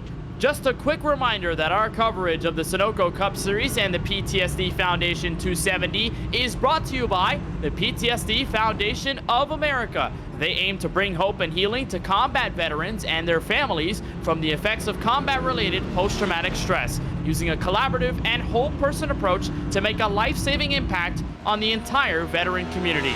To learn more about their mission and what they do, you can go to ptsdusa.org, and you can use the command !donate to support as much as possible. We encourage it. I mean, they've been outstanding partners and supporters of the Sunoco Cup Series and for tonight's race from Charlotte, as we honor and remember those who have served and those who we've lost along the way on this Memorial Day weekend. It's been a special Memorial Day weekend. I mean, every year when you have it happen, Joe, I mean, the celebrations and to honor and remember, it's such a special weekend and an important one in our American culture. And it is also a little bit funny, on the other hand, to just say that we beat NASCAR. We are the first ones to run Charlotte before the Cup Series do, because they've got some bad weather over in Concord, North Carolina. Yeah, well, here in the virtual world, we kind of get to dictate the weather that we see, and thankfully, it is all clear skies and sunny all the time here in iRacing. So I don't think we're going to have to deal with any weather delays here in the sim, at least for a little while. I know they've teased rain, but even then, I don't think that's going to stop it. I think it's just going to make the lines even longer to get to the racetrack. Yeah, that's true. I mean, the virtual fans must be fuming when they hear that rain is coming sooner than later on the iRacing platform. But it's been a beautiful in-sim night from Charlotte Motor Speedway, and I like Kyle Benson, who I know from a league that I also broadcast. He says Sunoco 1, NASCAR 0. I love it. I love it. Well, if you're keeping count, that is one way. Yes, we are winning. It feels good to be out front. It does. It does. I mean, usually we are running at the time where NASCAR Cup Series action is over. Everybody's debriefing from a good, boring, or middle-of-the-road race in the Cup Series each and every week. But tonight we kind of say we have the upper hand, that we've got them first before they run at 3 p.m. tomorrow on Monday. So far, the lead still has not changed. That 96 of Austin Reedy has been out front. But Joey, I'd say that the intensity around him has certainly stepped up. I mean, in stage 1, it looked like he was untouchable. And then came stage 2, where Miranda came into the frame. Steven Stempien and Lawson Peel came back at it. So if you're this 96, what notes are you taking mentally about the competition around you, and what may you have to adjust to keep yourself up front? I think the 96 has a fantastic game plan. The only one that's really been able to challenge him has been Mario Miranda, that number 99. And even then, Miranda wasn't really ever able to clear Reedy. He was just able to go up there and kind of be annoying. He did lead those handful of laps, but then Austin Reedy was able to go back and fight back for that lead. So I think the number 96 has a very good grip of the racing that's going on right now. I think the only thing that's being different is the lights are officially turned up here at Charlotte. The sun is down, so yeah, the temperature, the air might be coming down, but I have a feeling it's warming up on the racetrack, like you were saying. It is. It's going to be scorching hot at the end of this one with what we've seen so far. A couple of updates. Chris Progar in the 7 has disconnected from the session, so he is one of our first DNFs of the night, 31st and 10 laps down and counting. But according to our producer Ryan Bauer, just gave us a fantastic note that apart from Progar, everybody else, 1st through 30th, are all on the lead lap. So that shows you just how good of a night we've had from Charlotte Motor Speedway. Everybody has been really clean. We've had a couple of incidents here and there, but not enough to take drivers out of the race for certain. And of course, with the fact that we do not have fast repairs, it makes things more impressive that some of these drivers have crashed and they have stayed in this race, and these cars have taken the beating. Austin Reedy, Steven Stempien here to bring us to 17 laps to go before we conclude stage number 2 from Charlotte. Lawson Peel, Jesse Whittington, those doubled up in the second row. We'll see what that 96 can do to separate himself from the field again, or whether that 81 has something else for your race leader. Into the restart zone, Reedy brings us back to action. A better restart this time from the number 12 of Lawson Peel. The second row on the bottom lane gets going. But once again, it's Austin Reedy leading the way through turns 1 and 2. But here comes Stempien with a fantastic run onto the back straightaway. Here comes Stempien to the inside. Got the side draft on the 96. Entering turn 3, Stempien has the lead. And here comes Reedy to fight back. Oh, Reedy's going to hang right there on the quarter panel, use the momentum from that top groove. But it is Stempien that leads the lap officially. Stempien's gonna hold out in front. Reedy's gonna stay there, so a mirror image of what happened between the 96 and the 99 not too long ago. Stempien's gonna side draft heavily on Reedy going back to turn 3, and in the meanwhile, here comes Ross Harlow underneath Jesse Whittington for 4th.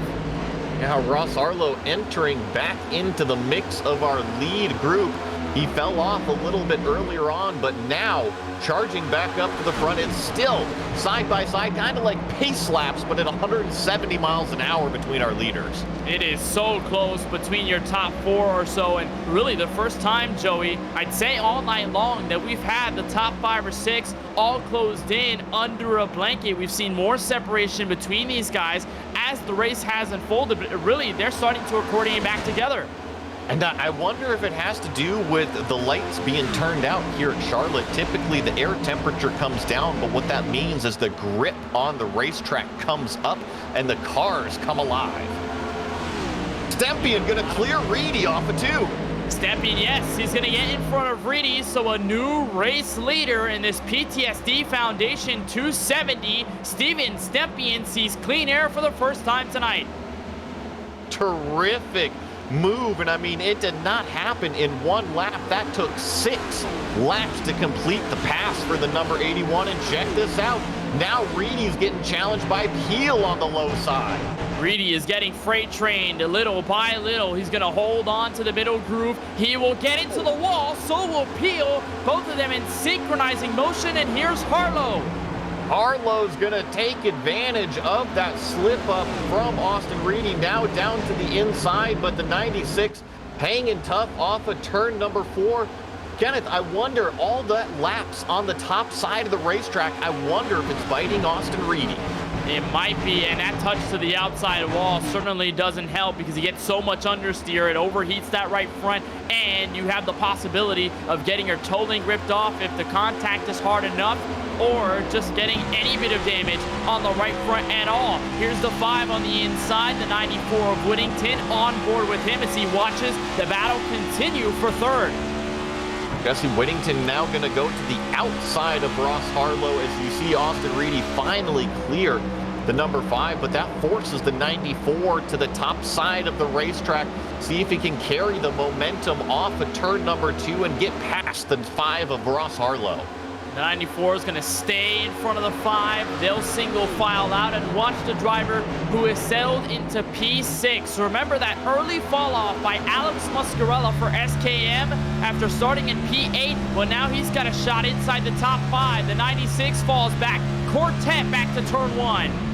Great move. He's working the top side of the racetrack, and I've been mentioning this top side has greater tire wear. However, it's produced faster speeds, and with working only 10 laps to go here on the stage, I say go for it. Use them up. And do you think here at this stage, especially for the last one, since the sun has come down, the grip levels have come up, are you more willing to go up now on the racetrack? I think so, and I think that it's not necessarily looking at that per se. I'm just looking at the blood in the water. Look at the 96. He continues to fall back. I'm taking advantage. Yeah, this is the worst we've seen Austin Reedy in terms of track position all night long. He has stayed on the podium up until now. Lap 92 is where Reedy falls to a race worst P6 as it stands. It's going to be a matter of how he can respond heading for stage number 3. When they get some fresh tires, he'll settle behind the 48 of Alex Muscarella. Once again, for the first time, Steven Stepien is in the race lead. He's got a win so far this season at a 1.5 miler. That came under the night at Las Vegas Motor Speedway, and it is working in his favor with about 7 laps to go until stage 2 is over.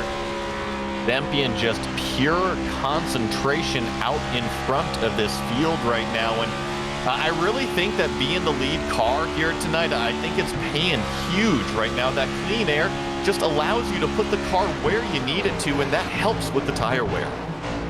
It definitely does. Stepien rotating that car perfectly as it stands. Update on the racetrack, we have our second DNF, Wyatt Bracken in the 30, who came home second last time we were here at Charlotte Motor Speedway on the oval. Has called it quits. He's going to be 30th on the racetrack, so a tough break for Brackett. Remember Mario Miranda?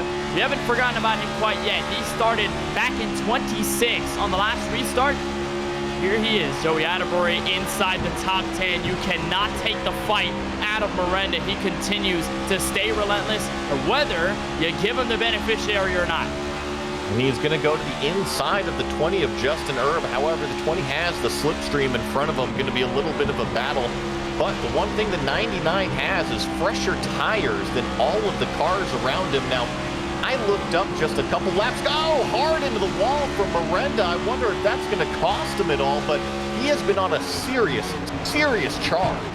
He has. He pancaked the right side of his Ford Mustang in front of him. Loose goes the 24 of Warren Kyle Keith. And around 1, now 2 cars Miranda goes. And that touch to the outside wall did absolutely nothing to affect the aerodynamics and performance of the University of Oklahoma students' Ford Mustang. He makes his way inside the top 7. And to put it into perspective, look at the car in front of Mario Miranda. That's Austin Reedy. He's climbed all the way back to his fellow racer that he's been battling with.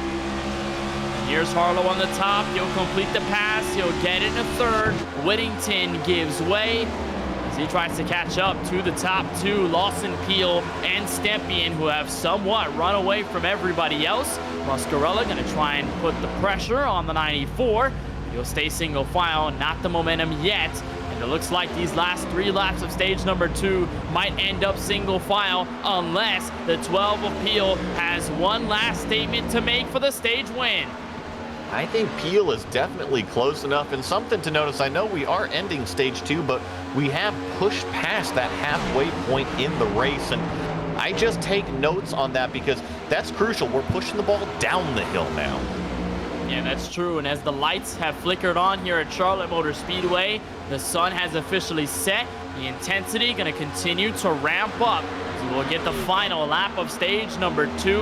Remember that 12 still has at least one more opportunity to get to Stempien before the caution is thrown by race control. And here is Mario Miranda back on the charge. He'll look to the bottom for a moment on the 48. He'll stick behind, but he might have an extra spot into the top 5.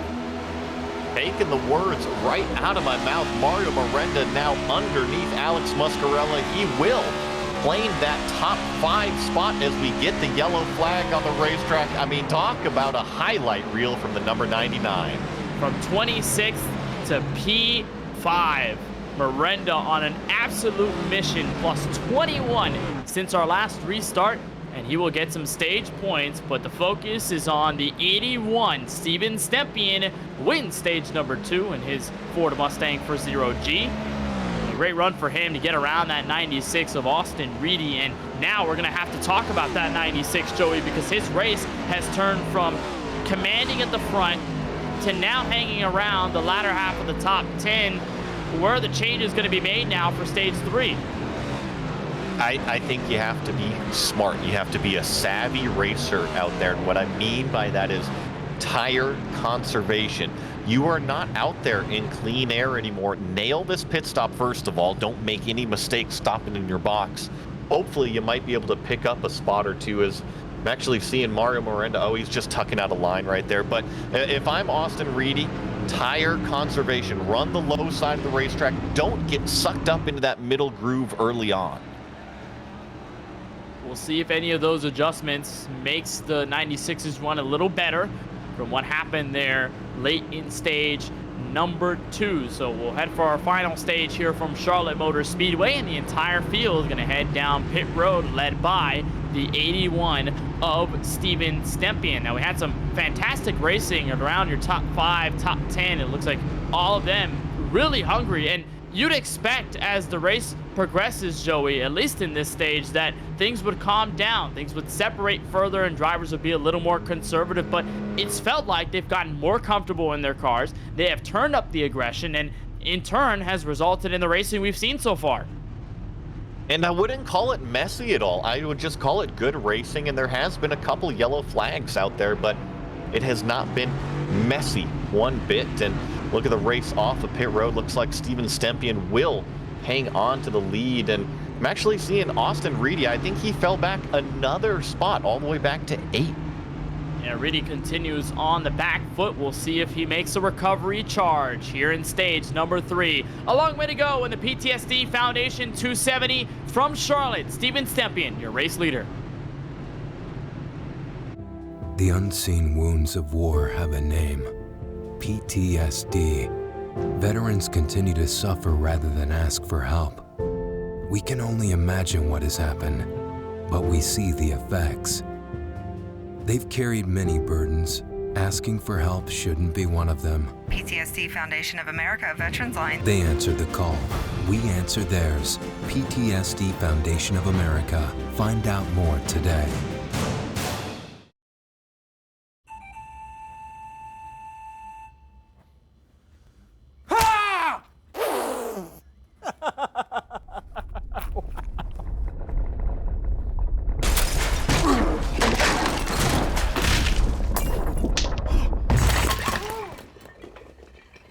What got into you?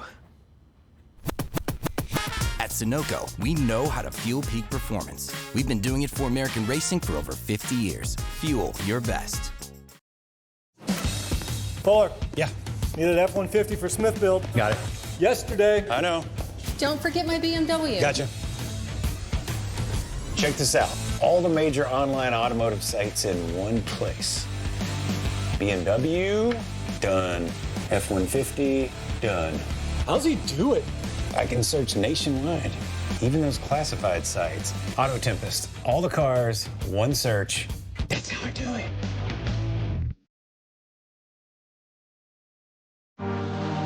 There is Max Papis in the Ferrari. As great a race as Ferrari has ever performed.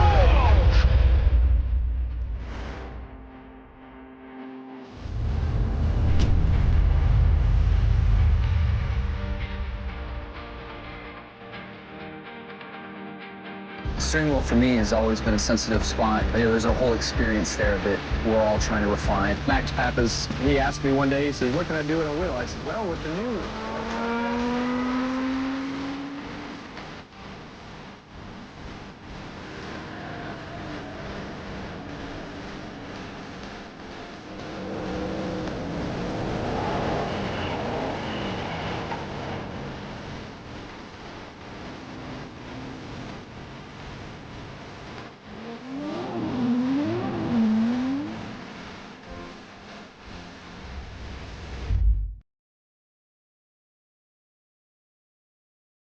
Welcome back to Charlotte, race number 11 of Season 6 in the Sunoco Cup Series, and we continue our coverage of the PTSD Foundation 270. Kenneth Bueno, Joey Atterbury, along with you for the call. Ryan Bauer, our producer. He's using cameras provided by Dougie Beard. All right, Joey, first two stages complete. Final one on tap. What do we got to expect?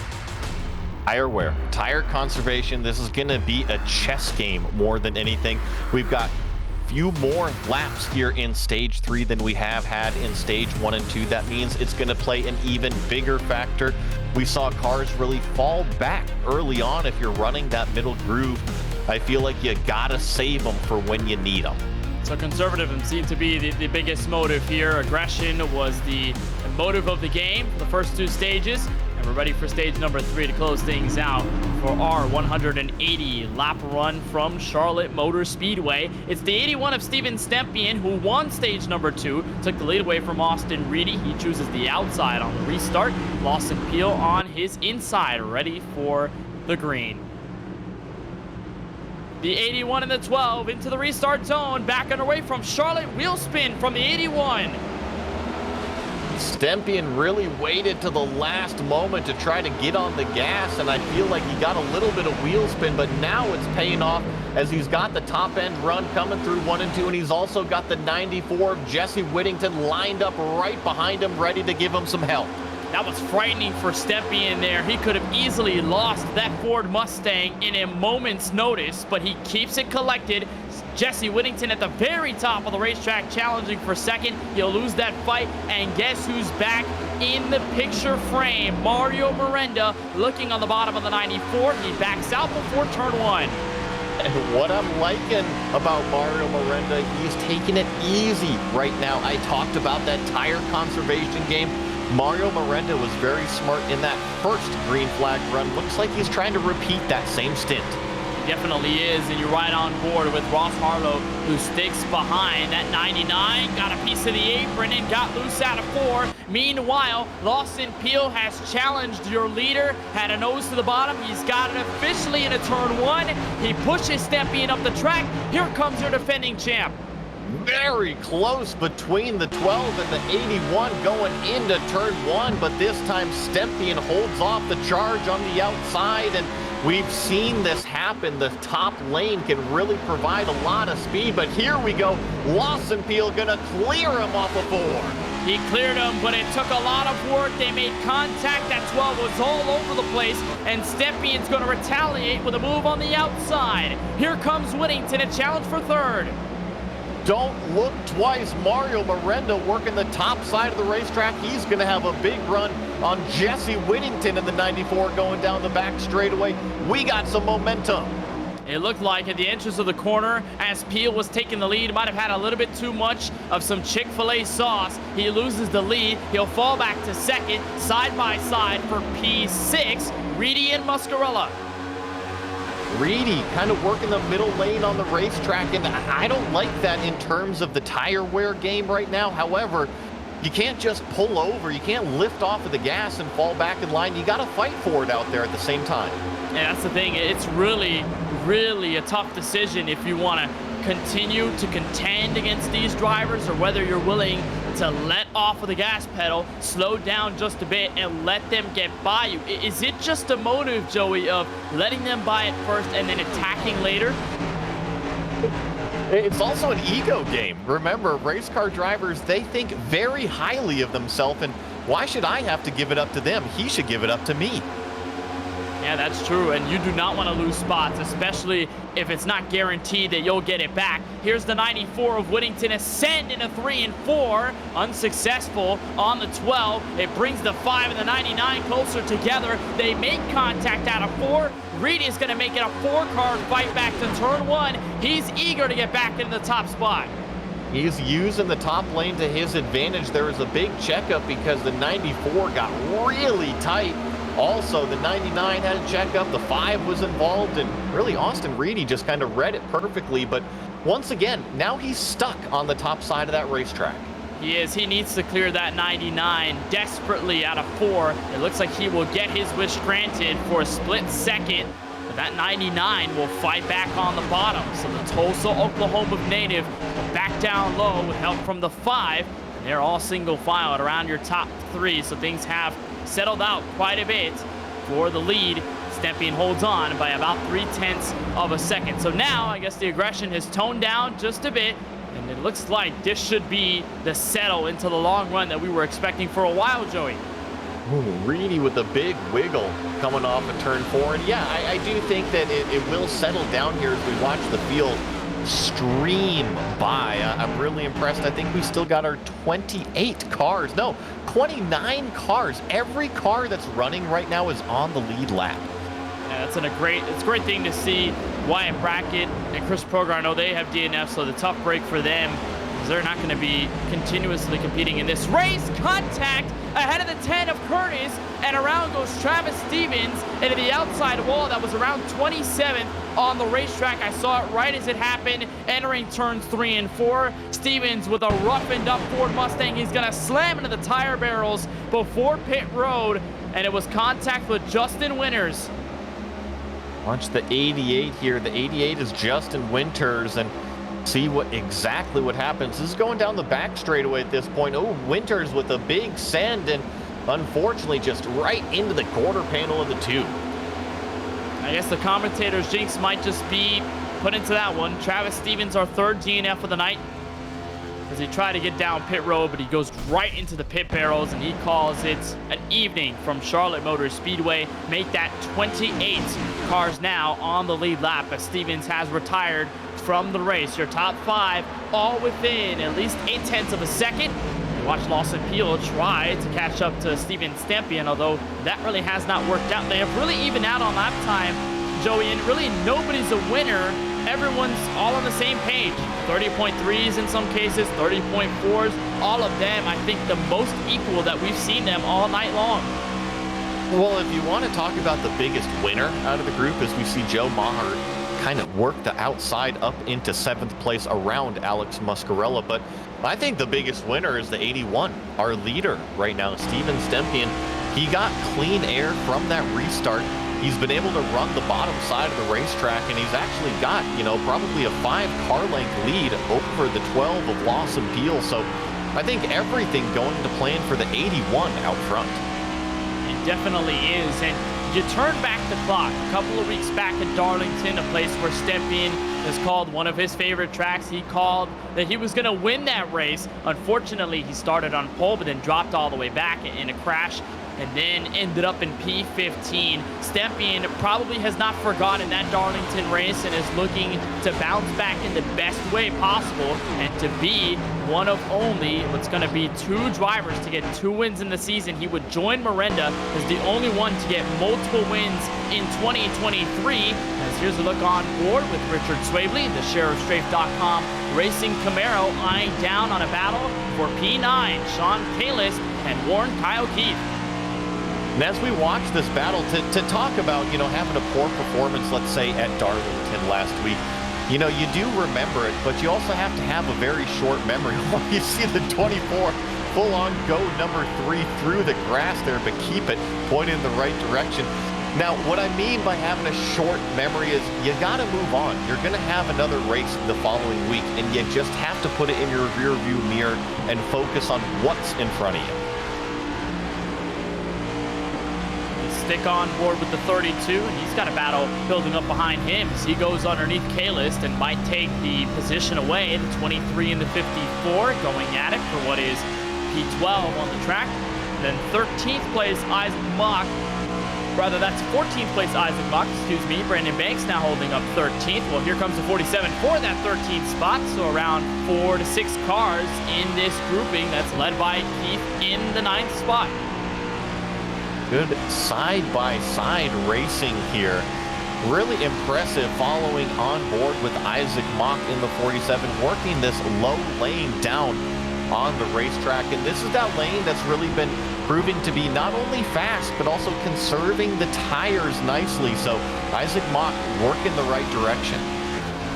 And Isaac Mock, his best finish of season 6 came at Talladega Superspeedway. Ended up with a podium finish and finished in 3rd after starting in 20th. And I remember talking to him on the interview, and he talked to us, and he was like, I have no idea how I got this 3rd place finish. He was shocked that he even ended up on the podium. But Mock looking to replicate a run at Talladega for the ages, and now with a decent top 10 at Charlotte Motor Speedway. We look on board with the now number 5 car of Ross Harlow, 3-way tussle for P3, 99, 96, 94, all of them in the 90s going into turn 3. Feels a little bit like Saved by the Bell out there with all the 90s out there. But one thing I was noticing here, Jesse Whittington in the number 94, he's been doing a fantastic job to hang with this lead group. But if we remember, stage 1, stage 2, he kind of fell off of the train a little bit. And now we're getting battles developing behind the 94. I wonder if he's kind of being the cork in the bottle a little bit.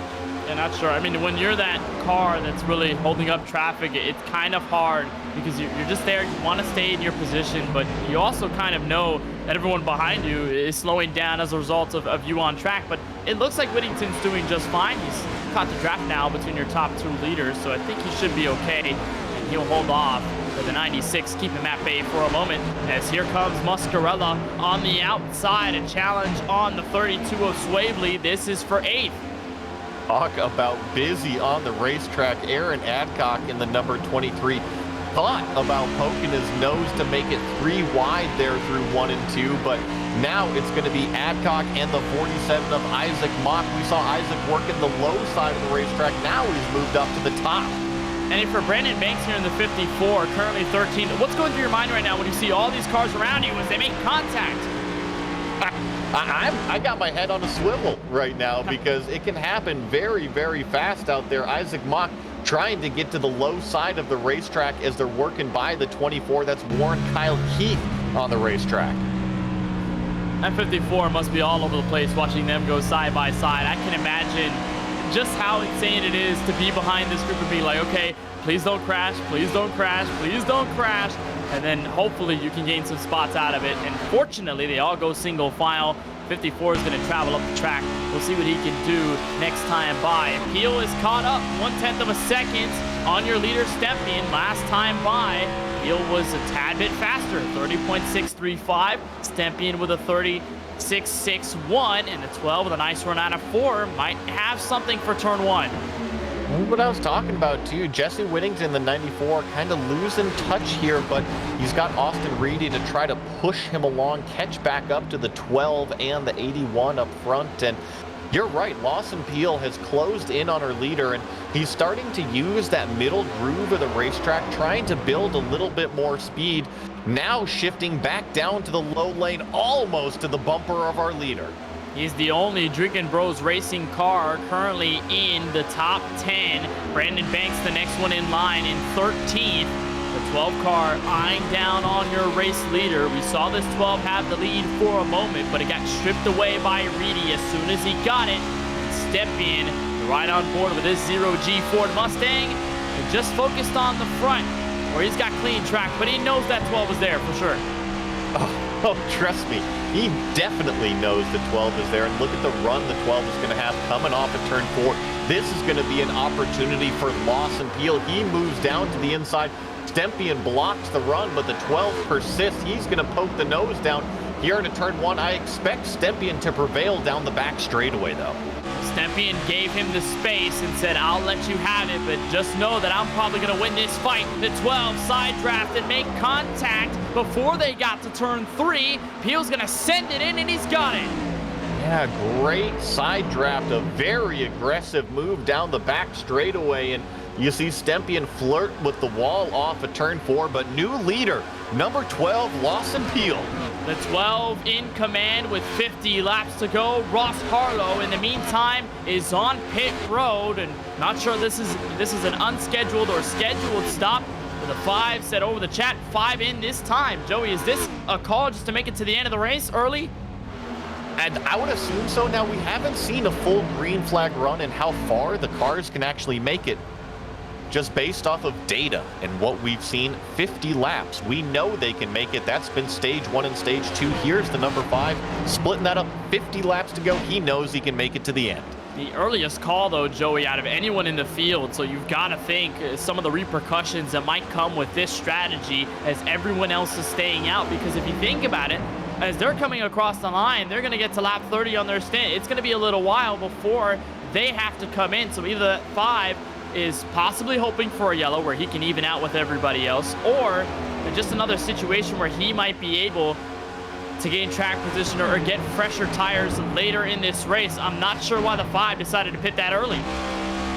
I think that there's two sides to it, because if you come down early, you actually have the better tires. You're going to be able to turn faster laps, so you are making up track position. However, when does that crossover really happen? And you're right, it is an early stop. And very early, you ride on board and the driver P5, Mario Miranda, who has done such a substantial job at coming back through this field. And we again talked about it in stage 2 where he restarted 26 after pitting unscheduled because he did not fill up the fuel entirely, did not check out the box on his heads-up display on iRacing, and came all the way back to the top 5. Here's where he stands in the middle of this fight between the 96 and the 94. Whittington on the top, Reedy on the bottom, and Reedy's got it. Miranda's going to look for another opportunity, and he's going to slot into 4th, back to turn 1. Man, kind of the door was open, and both Reedy and Miranda slipped through to the inside of the 94 of Jesse Whittington, and Jesse just needs to hold on touch with these two because he has the pace. He just needs somebody. He needs the carrot to chase out there. Yeah, he does. It's always good to have a target sometimes on the track, and you can really gauge where your speed is at compared to everyone else's. Here's Brandon Banks in the number 54, started back in 22nd and currently up to 11th. And boy, have we seen a lot of quiet runs, Joey, out of Brandon Banks this season. Tonight, no different as he tries to chase the 23 and the 24.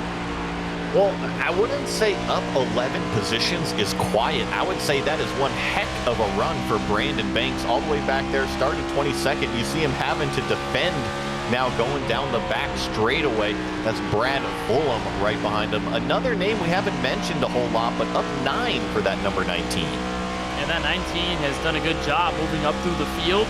First car after Ross Harlow to make an announcement to come in. That is the 46 of Joseph Mahar. So Mahar going to come in this time by. It appears he might just be the only one that does. Everyone else, for the most part, going to stay out. So a rather sporadic, Joey, trip down to pit road. We're not seeing clusters of cars come in, but we should expect it later on, that's for sure, because they need to make one more stop before this race is all said and done. But to see these two come in as early as they have, it's rather interesting to see where they might play themselves out in the final 44 laps of the race.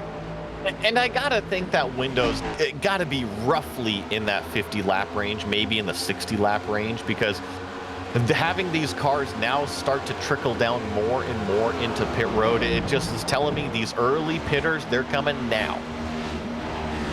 And they are. The 99 holding off pressure from Jesse Whittington. Stays in 4th and trying to catch up to Reedy. Last spot on the podium. Your leader, Lawson Peel, by the way, has opened things up to around 6/10 of a second. and he is approaching our first bit of lap traffic. That is Justin Winters in the number 88 Chevrolet Camaro, who's now going to be the first driver who's going to be at mercy of being put a lap down physically on the track. Most of the others have at least come down pit road, so that's the reason why a lot of them are put one lap down, or they're going to be 2 laps down for the 88. He already is 1 lap behind the leaders, so now it's just a matter of waiting, I guess, Joey, before everyone else is scheduled to come in, as here comes Miranda on the 96. Now, I sound like a broken record with this tire conservation, but I think now in the run is we are seeing the differences. We're working over 35 laps on this set of tires, at least for the front runners. And look at Lawson Peel. All of a sudden, he has gapped it out over Steven Stempien, and Stempien's gapped it out over Austin Reedy as well. So Mario Miranda, with a big wiggle off of turn 4, is just kind of proving my point. These tires, they're having big fall off, and the people that took care of them early is paying big dividends now.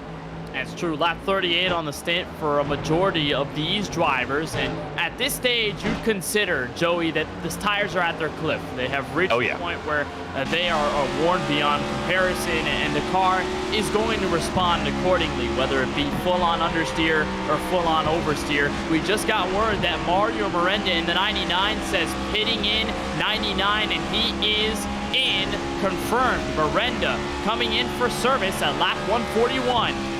Okay, Kenneth, this is the first of the real players to throw that strategy call, and I really, really like this call from the number 99 because I'm looking at timing and scoring. We have fallen off. We're doing laps over 1 second slower than their fastest out there, so I think right now this is your window if you want to capitalize on an undercut. And we've got more drivers coming in. Keep Easley is going to announce that he's going to go in. Same deal for the 32 of Richard Swavely. Aaron Adcock goes for a jump over the grass in that fight for 7th in between the 24 and himself.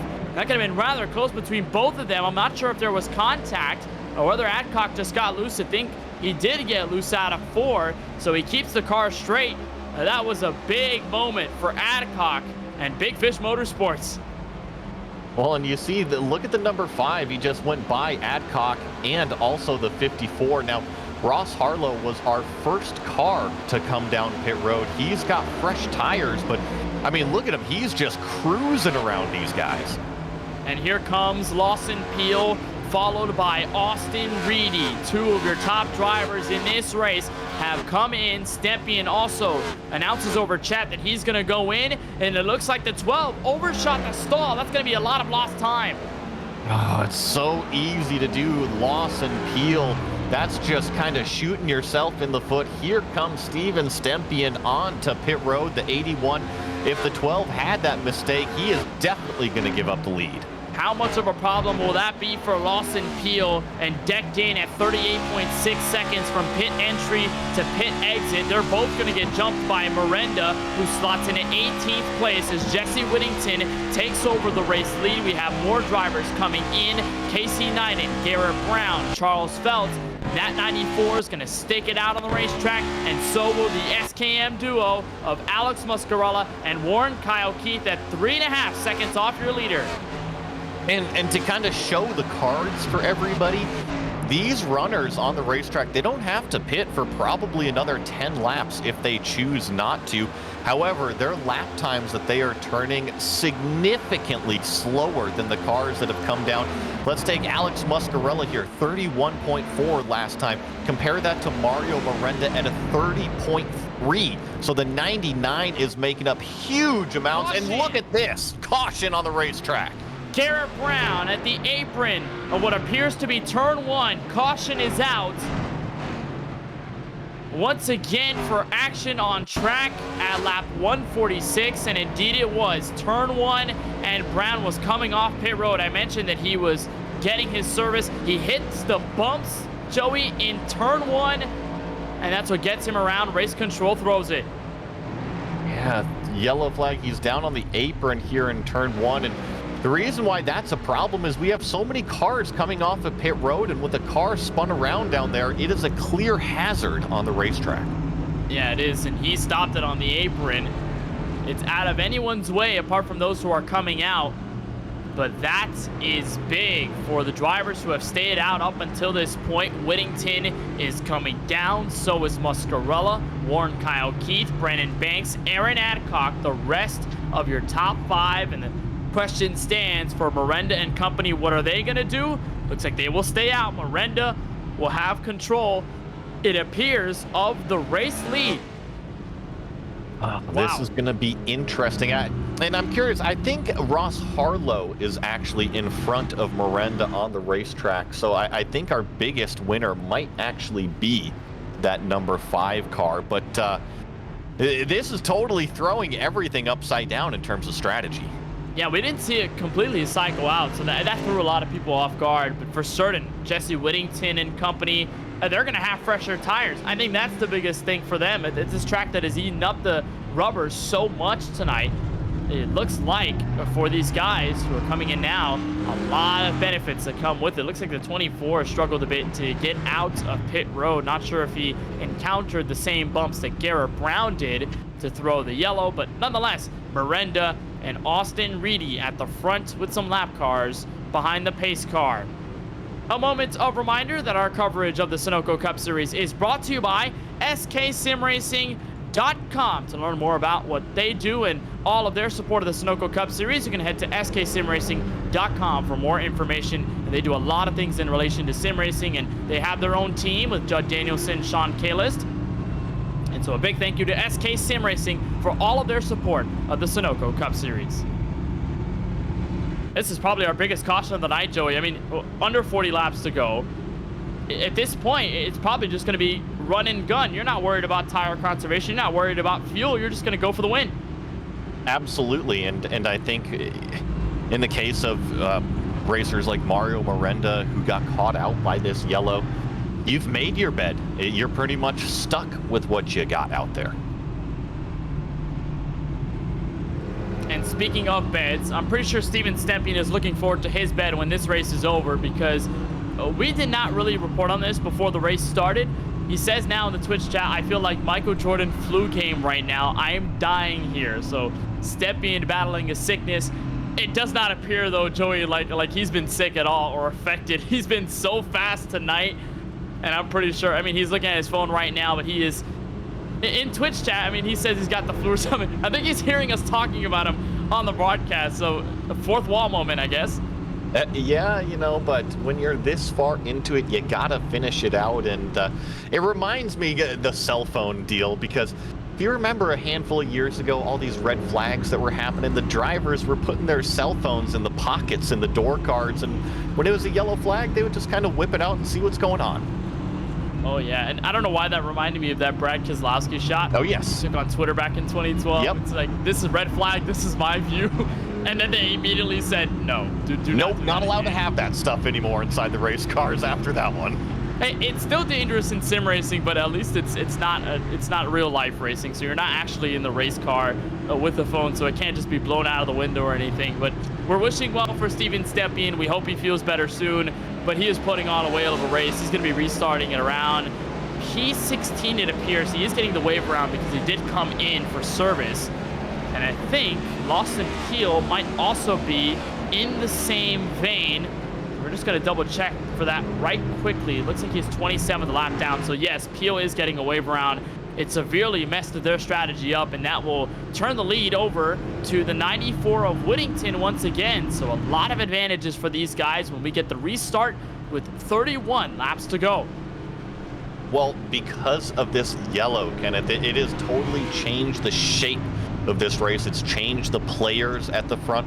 Look at this. Jesse Whittington has been up there, but he's really been more around the 4th and 5th place position. He's going to be leading this restart. Alex Muscarella, who's been inside the top 10, finds himself on the front row. Warren Kyle Keith, Brandon Banks. All of these names are names that we have mentioned, but this is the first time they've been in the front. And that makes it around 4 or 5 cars who started this race 20th or worse inside the top 10. Brandon Banks, who's 4th, started 22nd. 21st is where Brad Fulham started. 24th is where Parker Bland began this race. 26th for James Kunkel. 25th for Sean Kalist. So a big shakeup in the running order. Jesse Whittington, who has been playing 4th or 5th fiddle all night long, has a chance at clean air and the lead. Green flag back in the air from Charlotte. This is the best restart we've seen from the top lane. The 48 of Alex Muscarella hanging on, but it's really Warren Kyle Keith on the bottom in the stars and stripes in the 24. Big wiggle off of Muscarella. Muscarella loose out of turn 2. He'll drop outside of piece 2. It looks like he'll stay in 3rd. No harm for the 48, at least for now. Brendan Banks and Aaron Adcock complete the top 5. Justin Erb on the inside of Brad Fulham. Gonna make it a pass complete for P6. 30 laps to go. Whittington out in front by 0.2 of a second. Oh man, this race, 30 laps to go. You got to go all the way back to 12th and deeper to find our usual front runners are Mario Miranda, Austin Reedy. This is a whole new ball game for Jesse Whittington and company out front. It really is. And out of the drivers who have been inside the top 5 all night long, Ross Harlow, Miranda are 2 of the highest runners in that group. They are 10th and 12th. They are trying to muscle their way through the field, but it has not been the easiest route. The 94 stays out ahead, now by 0.4 of a second. He closes the gap between himself and a possible race win. Remember, a couple of weeks ago, he had the win in the bag in turn 4 at Darlington and then got loose, let Zach Wilson get right back by and lost that race by around 1/10 of a second or so. Tonight is the chance for a turnaround. 28 laps to go from Charlotte. And here comes the 54, Brandon Banks. He's applying some pressure to the back of Alex Muscarella. And I mean, it doesn't stop there. Aaron Adcock's lined up. Justin Erb is in line. Judd Danielson is side by side with Ross Harlow a little bit further back. I mean, I think, if anything, the 94 is loving what he's seen in his rearview mirrors, and with how much time Jesse Whittington spent at the front, he is putting all of those lessons to good use. And he was watching those guys at the front, no doubt about it. He took notes from them, what they did right, and he is using them to full-fledged advantage as it runs. Judd Danielson looking on the inside of Justin Urban. At this chance, Joey, if you're Mario Miranda, if you're Ross Harlow, Lawson Peel, Steven Stempien, what do you need for this race to turn around back in your favor? Because it felt like this was in your hands all along, and it's gone. You need a yellow flag, and probably not only one, you need multiple yellow flags. Shake things up on this restart, because look at this. Here they are, all the way back here. Mario Miranda, only in 11th place. He's only worked his way up 1 position from that restart. They are buried in traffic. And this group led by the number 18 of Parker Bland, make that almost side-by-side between James Kunkel and the number 14 of Austin Shoemaker, who is a lapped car, so he is not here for track position. And here comes the 96 and the 99 working the bottom right in front of Joseph Mohar. So slowly but surely, they're trying to move their way to the front. Harlow has been the one with the most success. He'll work the middle lane here on top of Judd Danielson. He'll get the run out of turn 2. The space will close. And there's a look at the 5 car up the road. The Mission 22 and the Valhalla Project Chevrolet Camaro trying to work. You've gapped it out a little bit between the other tire runners of, let's see here, Mario Miranda behind him. Here's Ross Harlow looking to the outside of Judd Danielson off at turn number 4. And if you think, hey, remember when Mario Miranda just cruised right up through the field earlier? Why isn't he doing the same thing? Well, he had a huge tire advantage that last time when he was able to do that. And now actually Mario Miranda and company is on the losing end of that tire advantage. He's got more laps on his tires than this front group. He pitted earlier than almost everybody else who came in after, and that was a little while until more groups started ending up on pit road. And I talked about that as well, Joey. We mentioned it, how when Harlow came in, it was all by himself. When Joseph Mohar came in, it was all by himself. When Miranda came in, it was all by himself. And then everybody else started coming in little by little in these groups, so Miranda cannot use his tires just because he's got the older ones, and he almost got in the middle of 3 widest. Here's Alex Muscarella closing in on his teammate, the 24 for second. And you see Ross Harlow working that top side as well, and that number 5 car trying to get up a couple more positions into the top 5. And I totally agree with you. You know, you can't use the tires how you want to, and these cars up front, they just seem to be running away from you. It's a tough position to be in, especially when you haven't been there all night. Here's Justin Erb in the 20 machine, currently P6 on the outside, the driver for TOW Racing, while trying to hold off the number 23 of Aaron Adcock. Erb with one of his best finishes of the year at Talladega, where he picked up a top 5, and is looking for some of the same success, if not a little better, as here comes Ross Harlow challenging on the top side against Brandon Banks, and little by little, step by step, making this race more competitive to Jesse Whittington, who has pulled away by 7/10 of a second to across the line for 20 laps to go. Harlow's on the inside. He'll try and look for the 48. A big mistake by Warren Kyle Keith. And here comes Muscarella. The only thing is we've seen the top side of the racetrack have a very good defensive line, but Muscarella really sends it into turn 1. He's clear for that position. He's got it by a long shot, side by side for 5th. Justin Erb on the bottom of the 54. Erb's got the assistance of Adcock on board with the Big Fish Motorsports Camaro. Adcock really had to back out there in turns 3 and 4. Banks absolutely shut the door, making it single file again. Also, Justin Erb with a big wiggle in the middle of this group as well. I mean, it is nose to tail, 2nd, 3rd, 4th, 5th, 6th. Pick a number. They are lined up. Yeah, they definitely are. Here's Harlow back on the inside and continues to pick one by one off on the running order. To the bottom of Warren Kyle Keith, textbook pass. He's up to 3rd. And if you're this 5 car now, Joey, do you feel like you've wasted your tires at this stage? Or are you still saving the best for last against Whittington if you can get out there? We're about to find out. That's all I can say, because if you look at the data, I mean, we're going to have a race on our hands. Jesse Whittington, our leader, not the fastest car on the racetrack. Alex Muscarella, 3/10 faster that last lap. We'll see what happens. Harlow with a 30.435. Whittington across the stripe at a 30.517. The fastest one out of all of them was Muscarella with a 30.2, but now it's more even on the charts. Harlow actually a little bit slower than your top 2 as these guys continue to stack it at around the latter half of the top 10. Judd Danielson trying to attack on Brandon Banks, and finally, here comes Austin Reedy.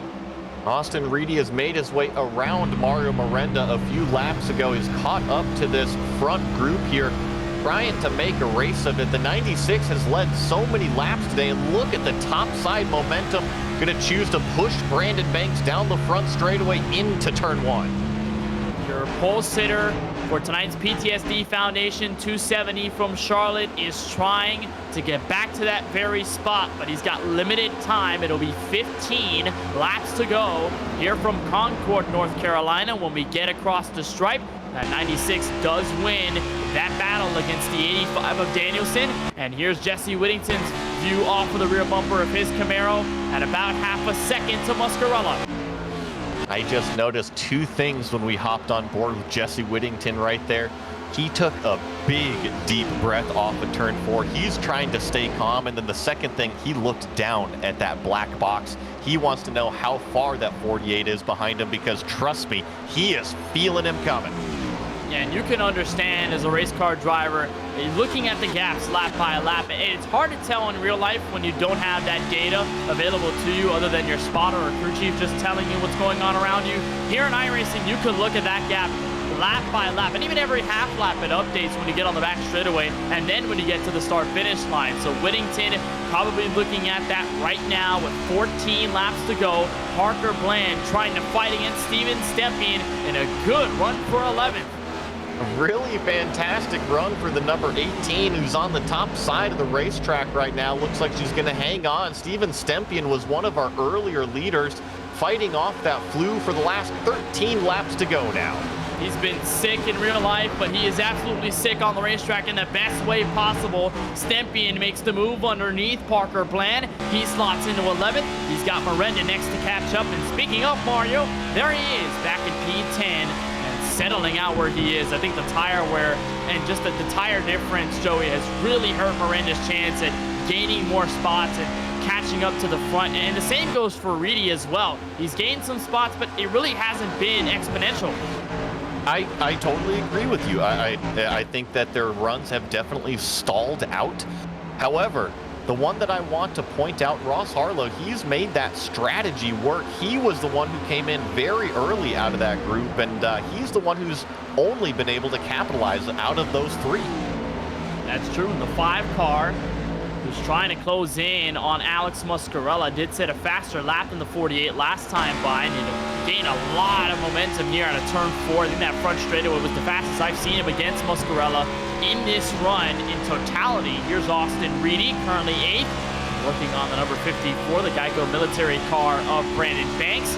All of them single file and career runs for a lot of them. I mean, Banks was the winner at Dover earlier this season, but a great top 10 building up for him. Justin Erb as well. Best finish this season was a top 5. He's now P6. Aaron Adcock, the winner at Talladega, backing up with the top 5 tonight at Charlotte. I mean, a lot of great stories in the latter half of this race that these guys are building up. Well, I looked through the entire top 10 right now, Kenneth, and there's only 2 cars in the top 10 that have lost positions from where they started, and that's Austin Reedy and Mario Miranda. Those 2 cars are on their way back up towards the front, so all of these players inside the top 10, big movers. Brandon Banks up 15 tonight. Started back in 22nd.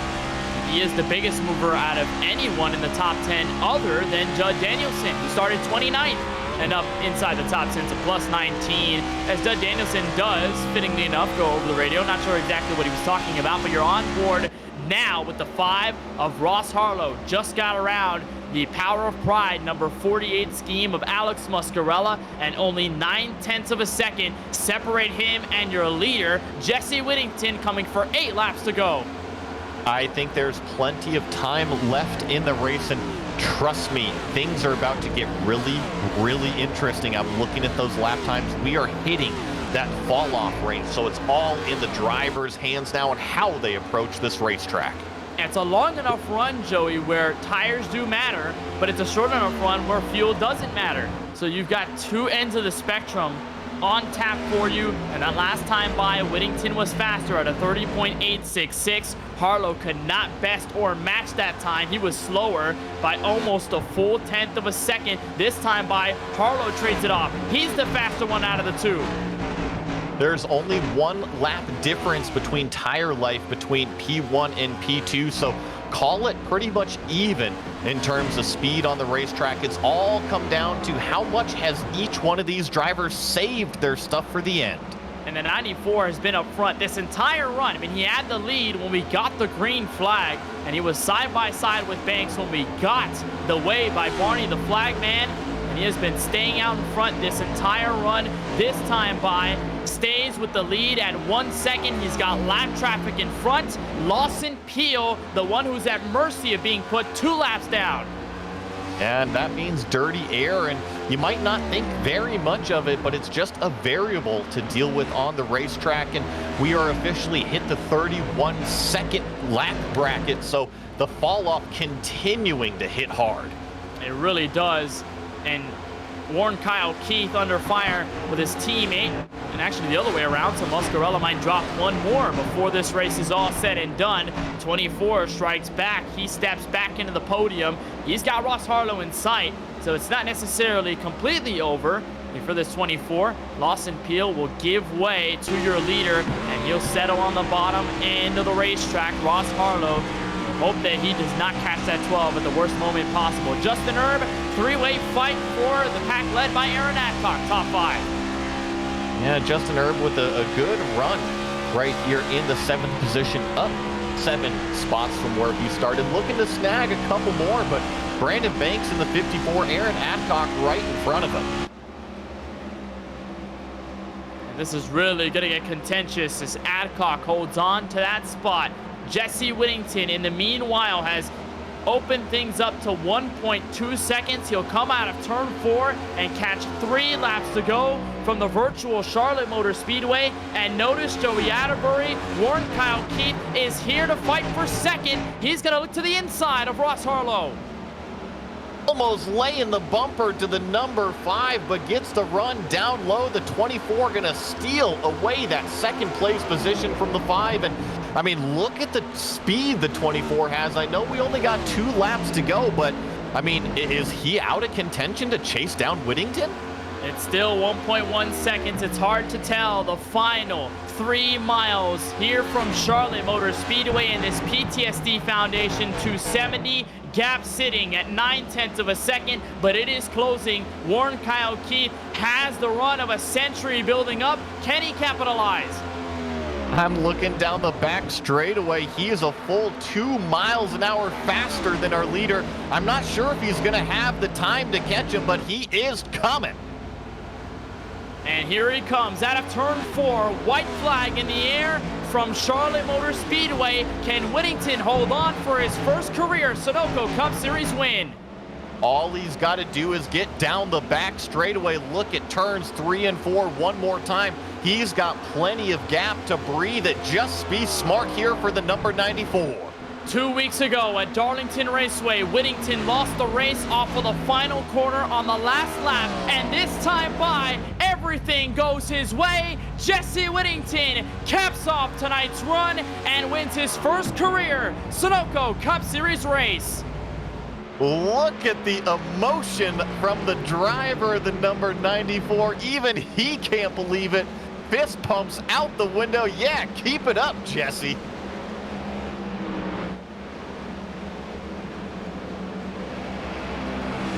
SheriffStrafe.com Racing with their first win of Season 6. And Jesse Whittington becomes the 9th different winner in the 2023 Sunoco Cup Series season. Everybody in the field giving their congratulations. There's Aaron Adcock, the rookie. And Jesse Whittington burns it down and brings you tonight's Sunoco winning moment. More high-performance racing engines rely on Sunoco race fuels than all others combined. And for over 50 years, Sunoco has been fueling the top race car drivers around the world with high-quality performance fuels they can trust to power them to the checkered flag. Sunoco, fueling victories from track to tank. Jesse Whittington becomes another driver in this season to get his first career victory as the 94 parks it on the start-finish line. We've got more post-race here on Podium Esports, and we are still not over just yet with the PTSD Foundation 270. Jesse Whittington, the winner. We'll be back in a moment. The unseen wounds of war have a name: PTSD. Veterans continue to suffer rather than ask for help. We can only imagine what has happened, but we see the effects. They've carried many burdens. Asking for help shouldn't be one of them. PTSD Foundation of America Veterans Line. They answered the call. We answer theirs. PTSD Foundation of America. Find out more today.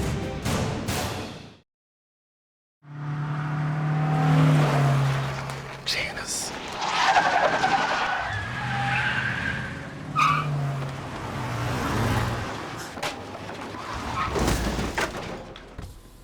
What's up, Doug? Hi, Cheryl. What got into you? At Sunoco, we know how to fuel peak performance. We've been doing it for American racing for over 50 years. Fuel your best. Fuller. Yeah. Needed F-150 for Smith build. Got it. Yesterday. I know. Don't forget my BMW. Gotcha. Check this out. All the major online automotive sites in one place. BMW, done. F-150, done. How's he do it? I can search nationwide, even those classified sites. Auto Tempest, all the cars, one search. That's how I do it.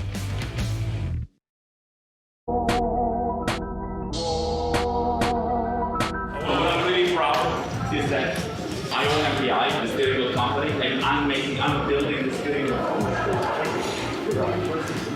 This is my creation. This is yours? Yes. It's so sexy. The steering wheel, it's a very unique thing. It's shaped on the hand of Scott Dixon. His hand. Yeah. This grip has 27% more grip feel than suede.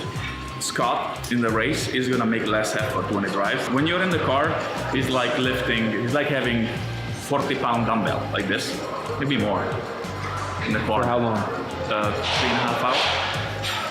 average heart rate in the car, never below 150. Never below 150. You need to be a real athlete to drive. Yeah. They exercise every day. So this is my creation. Amazing. And we did.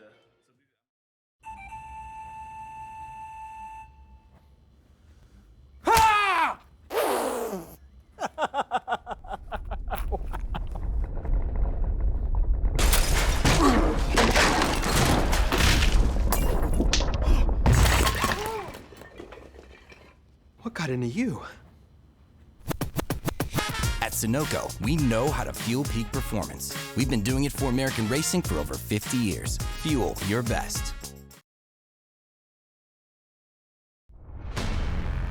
11 races into the 2023 Sunoco Cup Series season, and Jesse Whittington finally breaks down the door and gets his first career win here from Charlotte Motor Speedway. Here's a look at your full unofficial results from tonight's PTSD Foundation 270. Whittington the winner by 0.8 of a second, or rather 0.9 of a second, over Warren Kyle Keith, who tried to charge in the last couple of laps but could not do it. Ross Harlow caps up the top three. Alex Muscarella brings in a fourth place finish, so second through fourth for SKM drivers tonight. Aaron Adcock completes the top five, I believe his best finish since that Talladega win not too long ago. Brandon Banks in the 54 ends up in P6. Justin Erb is 7th after starting 14th. Steven Stempien did all that he could to get back to the front, but he ends up in 8th. Same deal for Austin Reedy, who comes in home in 9th, and Mario Miranda as well to wrap up the top 10, Joey. Then we have Judd Danielson, who is officially our biggest mover. Started in 30th position, up 19 to finish in 11th. And also these next two big movers as well. Brad Fulham in 12th, up 9 positions. Parker Bland with a fantastic run today. Started way back in 24th, finishes in 13th, up 11 positions. Richard Swavely in the number 32 comes home 14th. Isaac Mock with a top 15 finish.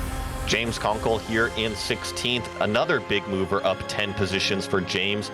Dakota Curtis as well in 17th, Casey Knighton in 18th, Charles Phelps 19th, and Joseph Maher in 20th. Justin Reeves is 21st after tonight's race from Charlotte Motor Speedway. Justin Winters is 22nd. 23rd will go to Kip Easley. He comes home as the last driver on the lead lap. The first one lap down, is Garrett Brown in 24th. Austin Shoemaker in the 14 is 25th at the end of tonight's race. Bill Schoonover is 26th. Lawson Peel is the first driver 2 laps down or more in this race, and had a tough ending to this one as he comes home in 27th. Sean Kalis is 28th. Travis Stevens finished in 29th. He DNF'd after a big crash into the outside wall. Wyatt Brackett, Chris Progar round out your 31 car field. We did have Gary Sexton register for the session, but unfortunately he was not able to turn a lap. We'll turn over to victory lane and our victor here in this PTSD Foundation 270. And Jesse, a long time coming. I remember Darlington a couple of weeks back. You had the win in turn 4. You go loose out of the corner. Zach Wilson gets by you. You come home second. Absolute heartbreak. Tonight must feel like the ultimate redemption. Your first career win from Charlotte. Oh my God, I'm still out of breath. I don't think I took one breath the last 25 laps. Man, after choking one away at Darlington, this feels so good. I don't imagine so. Yeah, I can imagine. I mean, and the consistent finishes too. Not only that second place finish, but I mean top 5s, top 10s across the board. Pretty much stacking up as the season has progressed. What does it mean for you to finally get over that hump after every finish and get this win, lock yourself into the playoffs? Man, it's just my goal this year was simply consistency. That's all I really wanted this season. I wasn't really focused on trying to go out and blow everybody's doors off or anything like that, but I've really been putting in the work, just trying to practice. I got tired of running, being happy with a top 15, and I've been putting in the work, and I'm so glad to finally kind of start seeing it pay off, and it feels awesome. A big win for you and a big win for your team. SheriffShafe.com Racing, and I can imagine the amount of support that Sheriff Strafe and the community, there it is right there, that's the shirt, but their community, unwavering support of both Podium and, I mean, your team in particular. How does it feel to finally get a win for them this season and to accomplish something that, I mean, they've been cheering you on for this entire season? Man, I can't say enough. Like, I mean, even recently I've started streaming, and so many of those people have come over and started giving me love on my stream. They've gotten me to affiliate status and helped me out there. Like, every week I just want to go out and try to put on a good show for them and make them proud. Whenever I first started this, I just reached out to Sheriff Strafe and was like, hey, do you mind if I run your logos on the car? I'm wanting to do something a little bit different this year. I just want to kind of have fun, not really focus on taking everything so serious. And the first race I put him on the car, I was running a Blaine County Sheriff's car and finished P6. And he messaged me and he was like, all right, let's go further with this. And I was like, yes, please. And since then, like, he started getting on iRacing. There's a couple other streamers that have kind of seen what's going on, getting on iRacing. I'm just so happy to be able to put my passion of racing out there and receive that kind of support, you know, not only from Strafe. Strafe is a top-notch person, but the whole community that comes over supports not only me, not only the team, but Podium Esports as well, Sunoco Cup Series. It's unrivaled anywhere else, and I cannot thank everybody in that community enough for everything. And they are going absolutely insane in the Twitch chat for good reason, supporting this big win from Charlotte Motor Speedway. I know it's probably hard to put into words, but you're in the playoffs. You're now in the postseason. You've got a chance at a Sunoco Cup Series championship. What's the plan moving forward from here? Just keep on grinding, keep on working at it, and I'd like to, get into the playoffs, not make an early exit, and just have a lot of fun along the way. Like, this is the most fun, the last few months on the sim. This is the most fun I've ever had, and I just want to keep that up because I feel like the more fun I'm having, the better I'm getting behind the wheel, and that's my goal. Well, it's been a long time coming, Jesse, and finally, I think I got the honor to say congratulations on your first career Sunoco Cup Series win. You've had it in for a while, and finally it comes here tonight at Charlotte. So a huge congratulations, an awesome job all night long, and we'll be looking forward to seeing you at Gateway next week. But for now, congratulations again, and welcome to the playoffs. All right, thank you so much. And I'd also like to say, of course, thank you to Sheriff Strafe and Strafe Nation. My other main sponsor, Daniel and Daniel Maintenance, K9 Rouge Rescue, Minus 273 Gloves, Ghost Energy. I can't thank everybody enough for the love and support, and thank you guys for putting on an amazing show every week, and thank you to the Sunoco Cup Series for supporting me and letting me run with them each and every week. That is Jesse Whittington, the winner of tonight's PTSD Foundation 270 from Charlotte Motor Speedway. The emotions running high, a great win, and the driver to come home second is Warren Kyle Keith in the 24. Joey Atterbury, you've got him. Well, first of all, Warren Kyle Keith, congratulations on the second place finish here at Charlotte. Thank you. Now, talk to me about those final closing laps, because I think with about a handful to go, you were nowhere near our leader, and then you had a tremendous run. What caused that? It was just saving tire just a bit too long. Honestly, I knew going back to green on that final restart, it was about 30 something laps to go, and I'm like, there's no way we're just going to drive off and then just run it hard the whole way. So we saved a little bit of tire, let Alex and Ross through. That was my plan. They got inside me. I literally just Darlington turned one and just let them go. And then with about 8 laps to go, I started shifting at 3 and 4, after that, with the tire advantage we had, it was just almost flat to the floor out of 4 every lap. And, a couple laps sooner, maybe I would have had something for Jesse, but man, with that clean air, even if I got the Jesse, I don't know if I was going to be able to pass him. Well, that's what I was going to ask you. Did you feel like you had enough tire life that maybe another lap or two you would have been able to go and challenge for the lead? Oh, absolutely. I mean, if percentages mean anything, I finished the race off with a 90 right front. Everyone else around me, Alex and Ross, were down in the 80s, almost in the 70s. So it was a big advantage. It showed it definitely on the track, but like I said, with the clean air, I mean, you probably know that as well. With the clean air, it's just tough to even gauge it. Jesse ran a hell of a final stint. Maybe I had something for him, maybe I didn't. But until the clean air gets fixed, I don't know if I would have had anything to begin with. We did see that a lot. Clean air is worth a lot here at Charlotte, especially with this aero model. But let's focus a little bit more on you, because I'm also noticing big night for SKM. Looks like 2-3-4. How happy are you with that one? As a team owner, it's fantastic. It's always good to have your team up front. Always talking to each other, having a good time. We were laughing and giggling all night. It was fantastic. Also good for the sister team, Justin Erb. I think he finished 7th. That's a great run for him. So I'm really happy for that. But yeah, as a team, it was a team effort tonight. We all gauged off each other, and that's exactly what you want with a bunch of guys, is to be able to gauge off each other and have a good night like that. And hopefully we can carry this on a little bit further. I know me and Jesse in the bracket challenge are going to line up against each other next week at Gateway, so it's kind of a precursor. But everyone's all happy, smiles over here at SKM. Warren, I'm really happy that you mentioned that, because we got off an interview with Jesse and he was so happy. And that's really what this is all about. Sure, we're here to win and we're here to race, but it's all about having a good time with your friends. And then the winning is just kind of the icing on the cake. Before I let you go, anybody you want to thank or say hi to? I'd just like to thank all the guys at SKM TOW. Great runs from everyone tonight.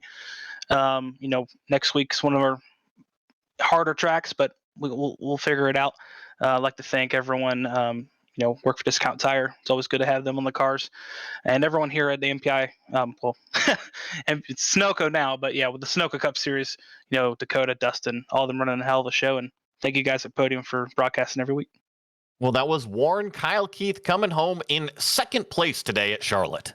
The first of 3 cars from 2nd over to 4th that are from the SKM camp. Second one in that group is the driver who finishes in P3, and that is Ross Harlow. Ross, we talked to you before the start of this race. I talked about your record of 2 straight top 10s, and now you've got another top 3. What is it about these 1.5 milers that's treating you right? You're doing it well at these tracks for sure. Man, I don't know. I definitely figured something out here. Got incredible teammates that we've been working together for a real long time, and we get each other, and the information flow back and forth is spectacular. So between just bouncing ideas off each other and looking at the data that from the practice sessions, we can get these things real dialed in for whatever we're looking for. So just been able to execute. Got real lucky with that caution tonight, and was able to put tires on it before we fired off there for the last run. Just figured we'd send it, right? Just let her eat and see what she can do. Yeah, I was about to turn my point over to that last run where you had those freshies, you were rummaging your way through the field. What's going through your mind, though, in those final 20 laps where you've entered the top 3, you're getting around Alex Muscarella, Warren Kyle Keith, Jesse Whittington around you? What's in your head at that point? Yeah, it's really 2 things, right? Number one is try to save tires, because I know I just drove through 9 or 10 cars there to get to Alex. Had to go around quite a few guys there, but and number 2 is don't kill your teammates, right? That's should be rule number 1, I guess, and then rule number 2 is manage the tires. But it was just keep the had to be super conscious of the car rotating. I knew I drove it a little hard there early. So it was just trying to take care of the right front from there. I think I did a pretty good job. It started to fall off a little bit at the end, but was able to hold on to that 3rd place at least. Well, you hold on to it. A beautiful top 3 effort here at Charlotte Motor Speedway. And now comes the final couple of races of the regular season. A bunch of oddball tracks. Where do you start now that we head to Gateway in a week? I mean, it's funny. The looking at the schedule, the next couple of tracks, at least until we get to Daytona, are all tracks I have a really good time at. They're tracks I usually perform well at, and they're tracks I want to race, right? It's Gateway, you've got Nashville in there, you've got Watkins Glen, which is kind of a my local road course, so to speak. It's a couple states over, but that's as close as you can get for me, at least. So it's it's some really oddball tracks, but for whatever reason I really like and do really well at these oddball tracks, so it should be a good time. Two different ends at Gateway. Going to be a lot of fun to see you rip around that 1 mile track, I believe, in Gateway over in St. Louis. Well, Ross, an unbelievable third place finish here in the PTSD Foundation 270. Wish you the best of luck as we move forward through the Sunoco Cup Series season. Congratulations once more. We'll see you at Worldwide Technology Raceway next week. Yeah, thanks, Kenneth. Thanks to TVP, Mission 22, Millie Mermaid's Trove, G&G's Gift, the PTSD Foundation. Of course, all you guys up in the up there with Podium and calling these races, doing a hell of a job with it.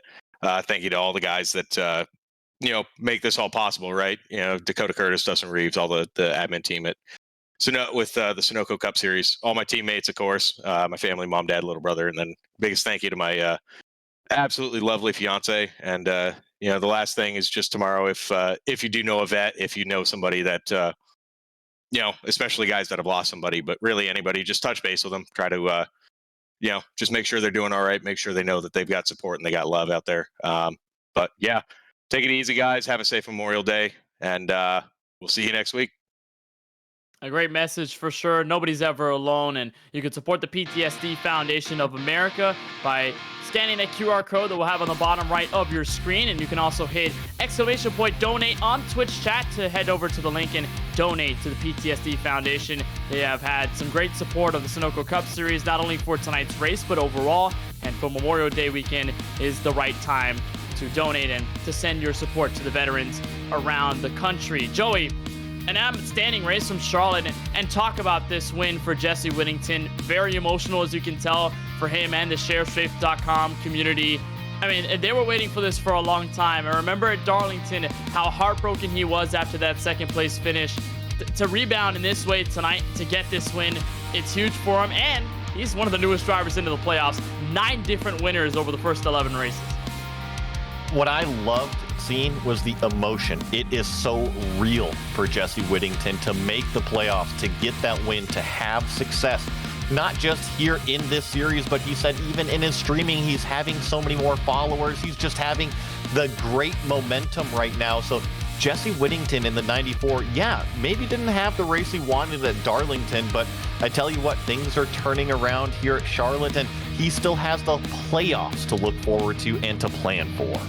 You talk about the beauty of sim racing and how it could expand a community and, have these moments where, yes, the cars aren't necessarily real, but the racing is, the emotions are, and the tensions are as well. Jesse Whittington with a win that was long overdue. He gets his first one tonight from Charlotte. But now we move on, Joey, to the next track on the schedule, which is probably the most different from Charlotte on the calendar, Worldwide Technology Raceway at Gateway. It's a very daunting 1 mile oval. What are we to expect in a week time there?